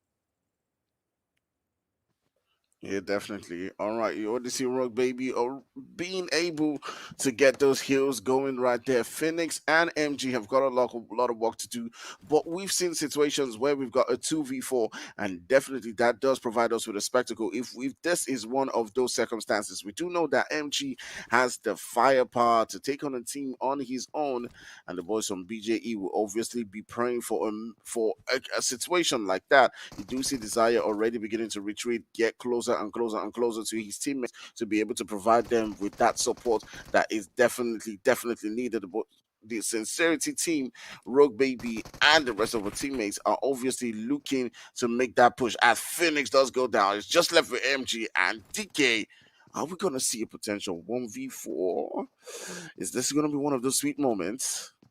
Well, it could be. I mean, but they also need to prioritize positioning because Blue Zone is creeping in and it's about to catch up with them. Both these teams are 2 kilometers away from the zone. Now, that is an absolute vast amount of distance to try and cover and get yourself secured into the zone. But I'm liking this play coming through from Willie, moving in on the opposite end, really trying to flank towards MG. Now, this could be very much in the bag for Sincerity. So we can see the entire team moving on forward. Now, the likelihood of MG just dealing with all 4 of these players at one time, not very likely. But if they present the correct opportunity for MG, it could be a 1v4 clutch. So they have to keep their numbers up. And, of course, also, opt for that. Just send a nade in through the window. MG can't really hammer those ones back. So beautiful play coming through here from Sincerity, picking up some much needed points. But again, Blue Zone has caught up to them. It's fortunately only the first phase, so they can afford to spend a little bit of time sipping on some blue juice, but they have to get themselves in a good position over into that zone. Man, Sincerity Esports obviously have to get themselves into the zone, but lovely game coming in from them as they do get the very needed points to get out of that relegation spot. They be getting themselves some points throughout today, but obviously they can move on from here and get themselves into that top spot. We still got about 13 teams in the lobby, and obviously a lot of these teams will be looking to get themselves into that top five position. And I'll be curious to see at the end of the day what that means for a lot of these teams. Coming into this game, the team Sincerity had themselves 68 points, sitting down just 4 points away from Team Energy in and Slime 4KT in 23rd and 24th position. Of course, Slime 4KT still has got some matches behind, so that obviously would not matter. But the Team Energy and Team Nzigbi will be, obviously worried about the points that the Team Sincerity is gathering right now. Yeah, like I said before, right? The teams don't have to, like, if they aim only to get into the top 24, I don't think we're going to see sufficient points being acquired by these teams. The aim needs to be at least to get yourself into top 20. That way, you can rest a little bit more comfortably coming into tomorrow's games, which we have absolutely no control over. All you have control over is the performance coming through in this final match. And as we look onto the teams now starting to come through with the rotations, the zone is going to be continuing to stay over on towards that eastern side, centering up beautifully over in towards Impala. So the teams in need of points, their aim at this point needs to be to play for positioning, right? Zonal positioning, not necessarily placement points, but they need to get themselves beautifully set up in a position which they can defend regardless of what is thrown their way. So I'm curious to see where exactly these teams will look to find themselves situated, but we do see a little bit of that convergence coming through up in towards that Minas Generales position, especially now between the players there from the side of Apex, with the addition of Rilla Insider, all now converging in towards that northwestern play. Up north, far up north, we see EFX, Your Killer Is, as well as the players from Zero Tolerance in very close proximity. All three teams still looking to find a good approximation of where they could be rotating through in towards the zone. But for now, as we can see, a lot of teams still trying to get themselves not only out of the blue zone, but also slowly making their way towards a good position in the zone itself. Yeah, definitely, definitely, definitely. You do see the boys from Delta right here coming up against, I do believe, the boys from BBC. There's the two teams that obviously need to get themselves, out of that relegation spot. Delta coming into this one as a three-man squad. Now they've taken down one of the players from BBC. I do believe now they've taken down two other players from BBC, and obviously do need this points to grab. Okay, it's just one. Do need this points to grab themselves and pull out a lot of points in this one. They were really brave in the last game, and I did enjoy that. Seeing them going all the way into boot camp, but they couldn't still grind it out within that final circle. So we're curious to see how they actually play this one against the BBC boys, who do seem to be backing off right now. DK, if you went this situation, what would you do? Would you be telling them? Would you say go all out, push, get the kills, or like you said in a couple of minutes within this particular situation, just back out of the fight, go into the zone?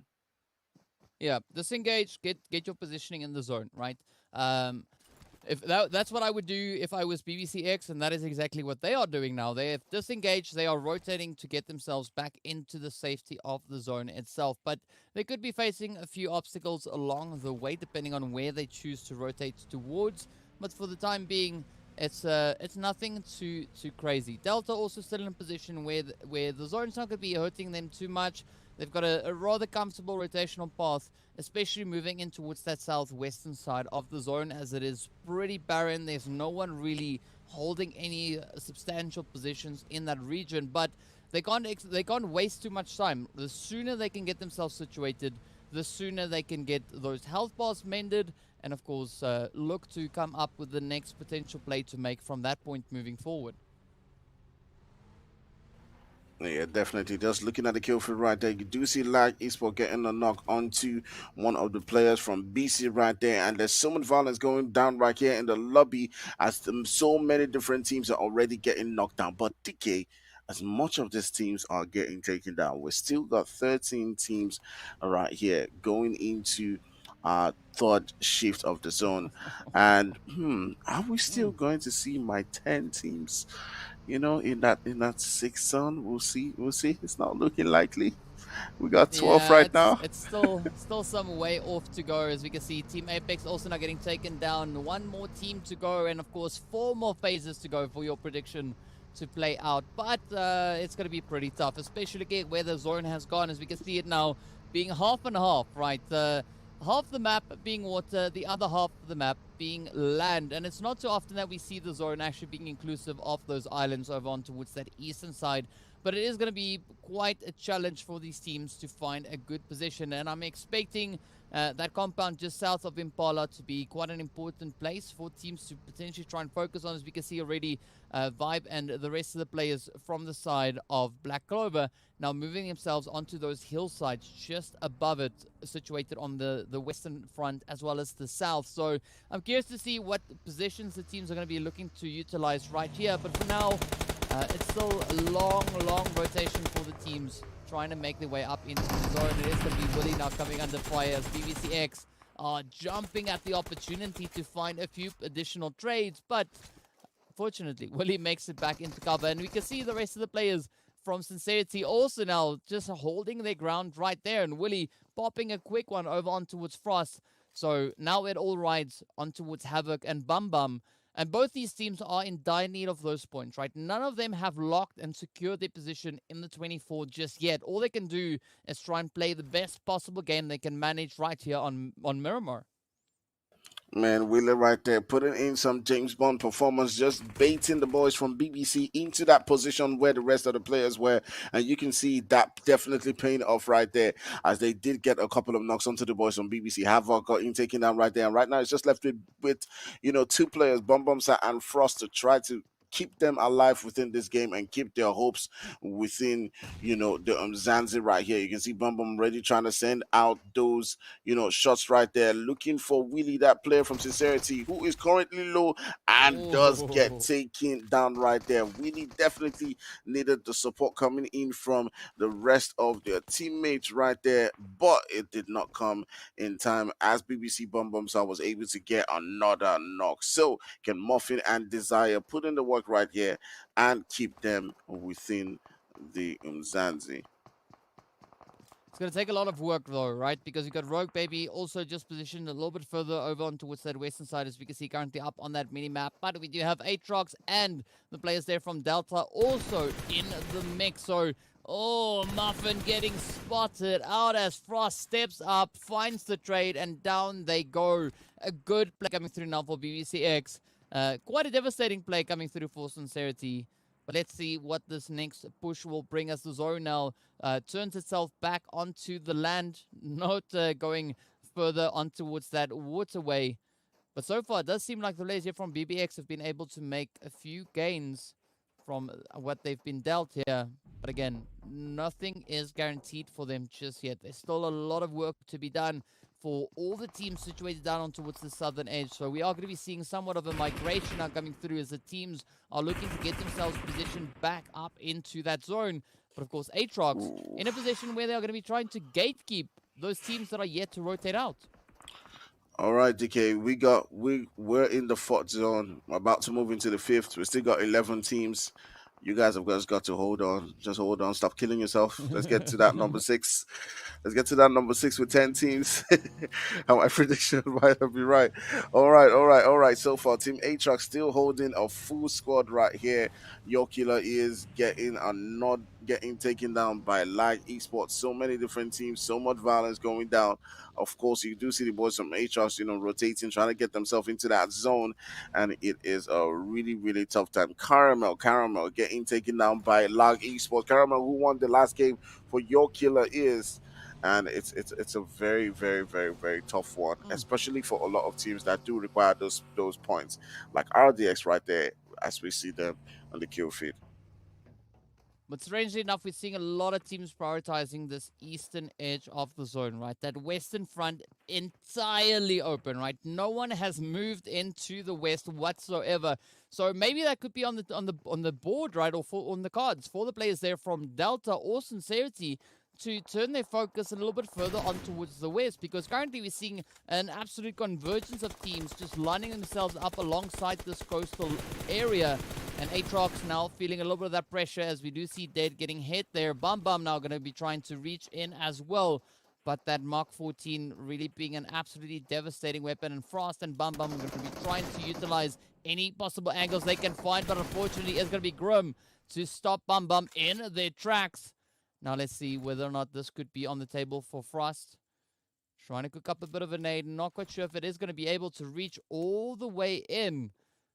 Ooh, instead goes for a little bit of an energy drink. There we go. That is a much better call to make, but still not the most ideal position to be in. But here we go, right? Aatrox up ahead. We got Atlas and Co. also just positioned off in the distance there. That, of course, being the players coming through from the side of Black Clover. Been playing a very passive approach, not really getting into too many altercations. But a good position that they are holding. They have control of the compounds up ahead. But let's see what will come now from Frost, as they are the final player left now for BBCX. Yeah, it looks like this player from BBCX, trying as much as possible to get himself into that zone. But unfortunately, he does have, the players from Aatrox just in front of him. Aatrox, we did speak about them.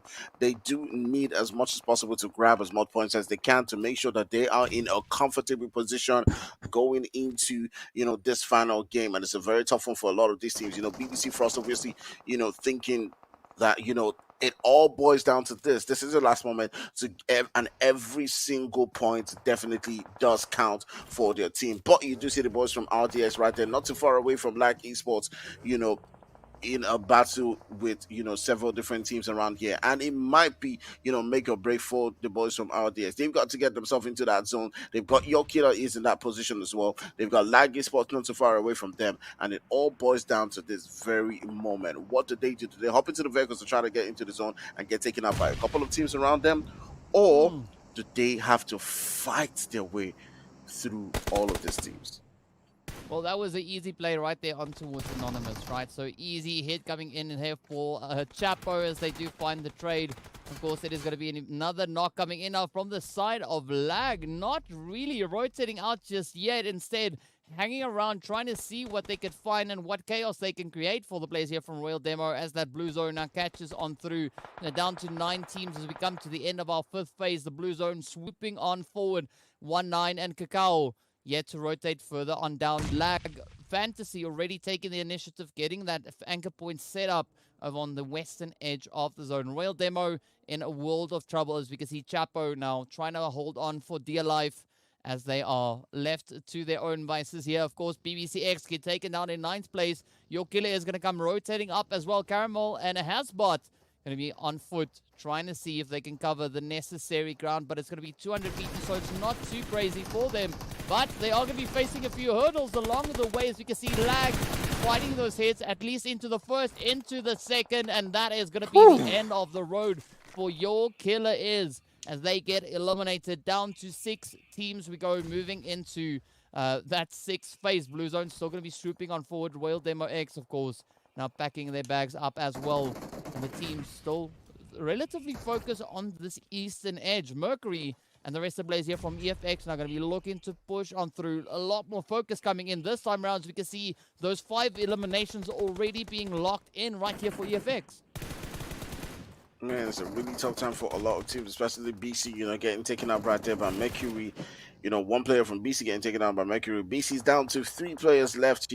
They do need the eliminations. I do feel like they should be pushing up onto EFX, but I do understand that the nerves definitely coming into play right now with all of these teams around them. They are obviously looking to get that winner chicken dinner as much as they can, waiting for that perfect moment. But you can see EFX already beginning to get into their vibe as they are taking on shots onto several different teams around them. You got the boys from Lag Esports, getting shot up by Mercury, and Mercury's got to get that heal on. EFX down to just 2 players, just Sprinkles and Mercury, and Lag Esports continuously getting another knock right there with that AWM onto Sprinkles, and it's just down now left to Mercury. And if they can take down that last player right there, it may provide an opportunity for teams like BC Delta going into the final sector. Yeah, but it's still going to be very, very tough play. Of course, the vehicle's getting popped up now, but Lag going to be looking to show their dominance up in towards the north. Of course, still needing to keep a little bit of an eye on that blue zone. They are 140 meters out.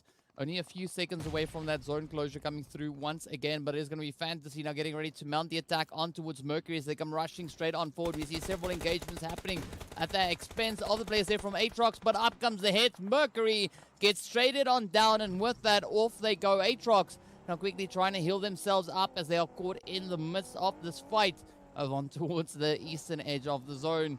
Lag also looking a little bit worse for wear, but at least managing to find those double-digit eliminations. We got Vice and Atlas coming up as well, looking to see where they can find any place to make Black Clover. Going to be looking to be quite a problem, quite a thorn in the side for anyone they can put their sights on. Delta looking absolutely formidable, moving in towards that southern position as we can see them down south. But now it is not locked in just yet, right? Still quite a few positions for players. We are down to our final 5 teams, 14 players left to show us what they've got. And now Aatrox down to the Ripper and Grim. Yeah, obviously, A-Trucks do need this winner chicken dinner to move themselves into quite a comfortable position as well. You do see a lot of teams like, the boys from BC, Delta, all fighting it out right here to grab as much points as they can. And definitely it means a lot to every single one of these squads. The only team that's probably, trying to play spoiler right here is Lark Esports. And, we did speak about this, before the game started. Are we going to see, a final circle filled up with teams, who are usually doing well, like Zero Tolerance, BJE, and the rest? Or are we going to see the bottom half fighting it through? And obviously, right here, you can see right here what it means to a lot of these teams, to be making that push. You do see it not coming down onto one of the players from Lark Esports, who already almost got taken out of the game, right? And now you can see them, just fighting it out right here as Aatrox gets another knock. They're about to move. We're going into the 7th circle, and DK, it's about to go crazy. We have 5 teams left, and it is just violence at every single corner. But will any of these guys get that winner chicken dinner? Yeah, well, we 5 teams still in the mix. We can see Rogue Baby just holding on for dear life right there, right on the very edge of zone. Fortunately, the players there from Delta are being distracted by the team's position further up. Lag now still having to cover quite a bit of ground to get themselves resituated. We can see Atlas also just off in the distance, trying to play it nice and cautious. Grim and the Ripper also looking for a bit of an angle to get themselves back into contention. They want to try and finish as strong as they can manage, but with that, it is going to be Cacao to get traded on down as Grim rather, jumps at the opportunity. Fantasy 1-9. Not going to be letting that one slide just yet, as we can see them now looking to just do a little bit of that due diligence as well, looking to clear it up. Atlas just ahead of Grim here. But look at Fantasy, look at 1-9. Now starting to spread themselves out, looking if they can find every coverage, any kind of plays to be making. The mollies get sent up. Oh, the hits come in. And now it's going to be that opportunity for the players here from Aatrox to rush themselves back up into with safety. Shoto also getting taken down up ahead. So this could be still on the books now for Rogue Baby to come in with a beautiful sneaky clutch. But Silver trying to lay down the smokes, trying to bring in that coverage. Grim, Atlas still inching their way on forward, but that blue zone is going to catch up with them in a few moments as we enter the 7th phase with 5 teams locked in. Let's see where these players are going to be going as Silver now also gets eliminated. Damn, we're still got about 5 teams in the lobby. Less players right here. The boys from Lag Esports are still fighting it on with the boys from Delta, who have got themselves of 2-man squads currently up. Lag Esports putting in the work. Rogue Baby being that children horse from behind and providing some extra fire coming down. But Delta still fighting it on. As you can see right there, Shoto manages to get the knocks right there, and up comes right there Atlas coming into that position. He knows that Shoto is low, and my goodness, I do believe that was Rogue Baby taking out the last player from Delta Sport. Delta now going out in that 4th position, and we're down to 3 teams. It is BC, it is Sincerity, and it is Aatrox. These are all teams in the top 4 that need this points. Whew. Yeah. Yeah, it's going to be quite an exciting play. But of course, as we know, from these three teams that we can see right here, Sincerity, the one in need of the performance here. And so far, Rogue doing an absolutely beautiful, beautiful job. As we can see, the points just mounting up, those positional plays coming in as well. Sincerity so far sitting on a collective 7 eliminations. That is well ahead of what Aatrox and the players here from Black Clover have been able to secure. But now afterwards, finds a little bit of a spray onto this Rogue. Still continuing with the efforts. It's going to be opening up opportunity now for Grim to come sneaking in there. Rogue gets the opportunity to go on a quick reset, inches up towards the vehicle, makes a safe and a successful rotation, but up comes Grim from behind. And now it is going to be the final play, and with that, it is going to be our winner chicken dinner getting handed to Sincerity. Absolutely beautiful play as they lock it in, and with that, 8 eliminations and 23 points. Rogue baby, OP. At some point in time going into that final circle, I did think it was going to be, Delta because they had the numbers, but Rogue baby just sitting down in that position and causing a whole lot of trouble. Yeah, I mean, that was a very, very beautiful play coming through there from Sincerity. I mean, we were saying that they need to find the points, and they surely succeeded in doing exactly that. So what an exciting wrap-up that was in our very last match of today. Absolutely, an incredible showing coming out from Sincerity Esports on Miramar. Generally, this squad that we normally see occupying like these middle of the pack, bottom lower rungs, but today, Sincerity Esports demonstrating that they certainly want to be able to include it in the final stretch of the Umzansi Esports League as they come in with 23 points, 8 eliminations coming in from this game. Very decent showing coming in from them. I will admit though, up until the very last zone, though, I didn't necessarily think that Sincerity Esports were going to be able to do it. I mean, DK, we've literally seen Sincerity in these exact positions before, where they get to the very end of the zone, but they're not able to close it out. But today, they managed to make that happen. And as we look towards tonight's MVP for this last map of Miramar, what does Sincerity Esports do differently that they haven't done in the prior weeks to earn them this win today? I mean, it's not really surprising to see a performance like that come from Rogue Baby. But of course, first up, we got to give a big congratulations to Kakao taking our MVP slot there with 1,070 damage dealt, those 7 eliminations, doing absolutely amazing things. And of course, that now adds into the 13 eliminations that Lag was able to find, even though they got sent out in 5th position. But I mean, if we look at the performance coming through from Sincerity, right? We've seen this many times before. Once Rogue is in a position where they have a good view of the rest of the map and is in a position set up in such a way that they can actually hide and stay hidden for as long as possible, there's always a really good opportunity and a very high chance of Rogue popping out at the ideal moment to bring in some absolute devastation. And that is exactly what we saw come through from Rogue in this match. Absolutely. We saw it coming through from Rogue. We saw it coming through for Kakao, especially in this game. And we're going to be seeing what rewards these squads have been able to claim for themselves on the overall leaderboards thanks to this kind of performance. And of course, we see Sincerity able to walk away with the 23 points coming in from this Miramar matchup. Team Lag right behind them on 19. Aatrox finally being able to do a good performance this evening, getting 17 points on the board. Delta Squad were coming up with them behind 14. Black Clover on 11. AFX on 10. However, at Fire, look at the difference between the top 6 squads and the rest of the pack. It's literally doubling up plus more on the points tally. Relay Insiders, it's 5 points fine for them, given that there's been a very quiet evening tonight. But for Your Killer is coming in from a winner chicken dinner, this has to sting, only being able to claim top 8 in the final map of the evening. Yeah, definitely. The boys from Sincerity needed a lot of points, and Rogue Baby, grabbing that final winner chicken dinner, definitely the icing on the cake for them to get in themselves 8 eliminations and that, placement points with that winner chicken dinner. So going into this game, before the game first of all started, they were sitting down in 26 points with 26th place, with 68 points, and they were in relegation. I do believe that this may just have been enough to get them out of that relegation spot. I will still be looking to see what that means in the overall leaderboard, because a lot of other teams were struggling to get themselves some extra points, like Aatrox and Delta Squad. and even Black Clover themselves. So we'll see what that means overall. But definitely a great performance coming in from Rogue Baby in that final circle.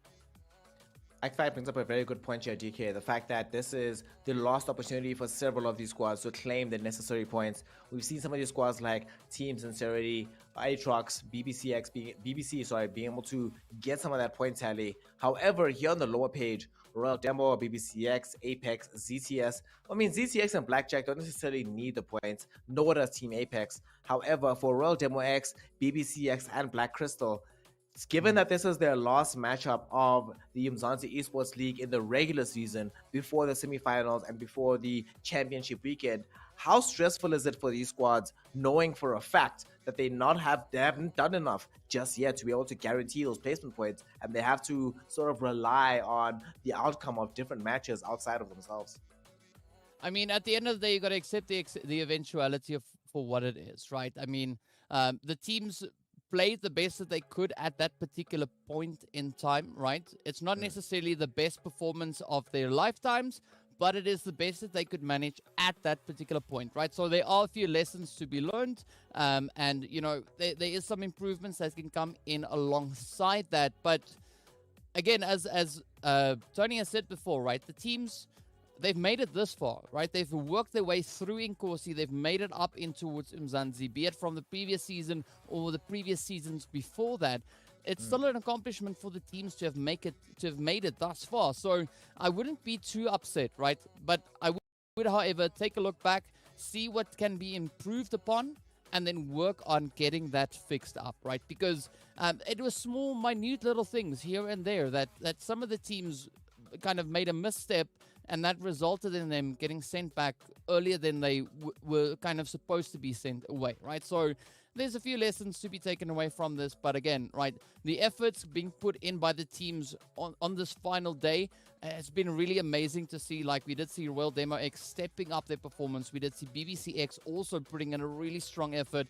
The same can be said for Sincerity, as well as the players coming through from Energy. But we need to see how that then translates into the overall rankings, and whether or not they've done enough to not only secure the slots for today, but also take into account the teams that are yet to play tomorrow. Yep, the teams that have yet to play tomorrow is the very scary part of things. As we see now, the overall rankings leaderboard at the very top is Zero Tolerance Skills. They did play today, so with their 18 matches, they are currently occupying this pole position. However, there are a lot of squads not only in contention to try and overtake them, but have the easy possibility of doing so. Act5, most of the teams that we see right now that aren't at the very top of the leaderboard aren't the teams that have played the most matches. You know, Solo Esports, Mad Knight, Chaos Knights, Chaos King, sorry, Raptor Esports. They all have not only a game tomorrow, but an opportunity over the course of 3 entire matches to overtake the side of Zero Tolerance Skills. It might not be scary though for any of these teams on the first page, because they've guaranteed themselves, at the very least, if nothing changes, they'll get into the next phase of the competition. But if you're a team like Mad Knights, if you're a team like Chaos Kings, who was so far ahead of everybody else, this can't make you feel very comfortable, can it, Act5? The fact that everybody else has managed to overtake you in such a short span of time. Yeah, I do think, if you know, not for anything, for pride, teams like Solo Esports, Mad Knights, and Chaos Kings can get those extra points coming in, you know, in this particular lobby. But you know, they will be very confident of their overall performances throughout the entire season, as they've done well for themselves, right? You know, you've gotten yourself into that first spot. So the real story for me is for, obviously, teams like Aatrox coming in right now and getting themselves, with the performances that they've had today, into that second page, right? You do see guys like Sidemen who have done well for themselves, Fear as well. But great job, congratulations to the boys of Aatrox, making it all the way up and getting themselves away from that dangerous spot. Yep. The danger zone right now is the bottom 8 slots. So as it stands right now, we've seen the top 16 squads. All of these squads, as it stands, are pretty much safe to be able to enter the next round of the competition. Of course, once we get to the very bottom of this ranking with the Sidemen and Aatrox, it starts to look a little bit dicey. However, between Team AFX and the Sidemen, the spread is not that high overall, so it could easily be the case that the next round of games just certainly turn things around almost on its head. It is a very scary portion of things, especially because here we go. the bottom 8 of the safe positions from 17th to 24th. If you're in this particular milieu here, DK, you don't guarantee yourself a spot in the playoffs, but at the very least, you get yourself out of the relegation zone. However, some of these squads have played their 18 games and they are in no longer control of what happens outside of them. So it's very easy to imagine that Sincerity, Royal Demo X actually find themselves getting overtaken after tomorrow's games and suddenly have to compete in the relegation promotion playoffs rather than trying to get themselves into the final 16 for the championship weekend. There's definitely a potential for that, right? But it's also going to be dependent heavily on the team sitting below them, what their consistency has been over the previous weeks, right? As we've seen, it's really difficult for a team to, out of the blue, come in with an absolutely insane performance, right? There's just been so much time that has passed in the meanwhile, and it doesn't really become too realistic for that to become an eventuality, right? I mean, I'm still hopeful for teams like YT Gaming, the players coming through from Team Inzimbi. They can still bring in a play. I'm not really worried about Slime 4KT there. We know in like one, maybe two matches, they'll be back in the top 24. So we know that is a capability they have. But looking at the players coming through from EXO Redefined and 10X Africa, it's going to take quite a lot of work, especially in the final 3 matches that they are going to be facing tomorrow, for them to make their way up into into the top 24. Well, they'll need to do quite a lot to get themselves into that top 24. And of course, so a lot of the squads that have found themselves in that particular milieu have been these squads that are now occupying the top 5 of the elimination leaderboard. Of course, ZTS, Chaos Kings, Rilla Insider, Team Lang, and Mad Knight. I am loving this, honestly. What I'm seeing here, Actfire, beforehand, let's be honest, right? We normally saw this being some combination of ZTS and Mad Knight with one other outside squad. Don't you love seeing how spread out it is right now?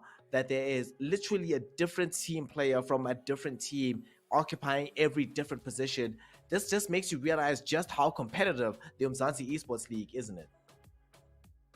Yeah, definitely. Obviously shows like how dominant every single one of these team members have been. But just looking at the players, Skydo, looking at Strix, looking at Zik, looking at Kakao and the Beast, I'm not surprised seeing their names up here because we've seen these players throughout the entire season just provide those great performances. Even today we saw Skydo get those 2 eliminations coming up against BJE and getting that winner chicken dinner in one of the games. So yeah, it's no surprise that these names are here. The players have fought for it, and it's well deserved.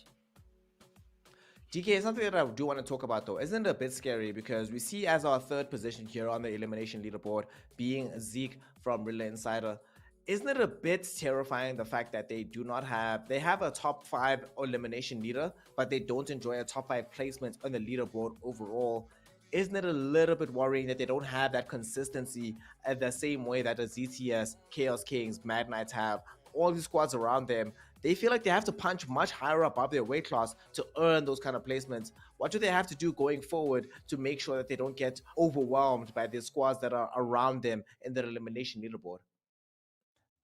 They don't have to change anything, right? Rilla Insider is a team with experience, right? All these teams sitting at the top, with their players sitting at the top of those elimination leaders, it's teams that have the comfort of being in a position where they can decide when they want to be aggressive, right?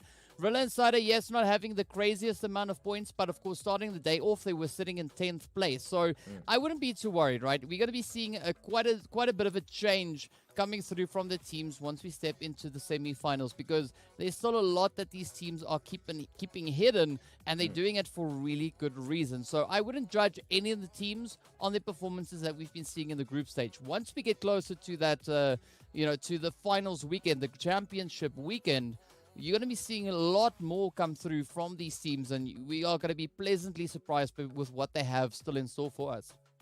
Well, there is a lot that is still holding in the wings for a lot of these squads. Unfortunately for Groups A and C, this is their last outing here in the Umzansi Esports League, regular season that is. For these squads that have gotten themselves into the upper echelons, they will still be competing in the semifinals come next week. However, we still have another day of action here to go in the PUBG mobile side of things. So they need challenges, they need competition, and some of these high placing squads, they need to be able to know who they're playing up against and who they have to strategically plan to defeat in these lobbies. As it stands right now, it's a very competitive series here in the Umzansi Esports League, so you literally cannot miss a single second because we don't know. We still don't know who are going to be the teams ending up in the semifinals for PUBG Mobile. We don't know who the championship teams are going to be coming in from FIFA. So that means that still every single day is of utmost importance for you to witness there at home. So with that, we are going to be closing it out for the day. This is the 6th week, the first day here at the Umzansi Esports League. The 5th season will still continue. We are still going to be getting closer to the championship weekend. And of course, the action that came today of the last day of Groups A and C was brought to you by at DKZA Gaming _gaming, by the way, and Act Fire. So make sure you go online, give them some love, let them know how much you enjoyed their casting. And of course, make sure that you give at Nodwin Gaming Africa and at Nodwin Gaming in general all the love that you could possibly muster, and be aware and abreast of all the action that's going to be happening here in the Umzansi Esports League.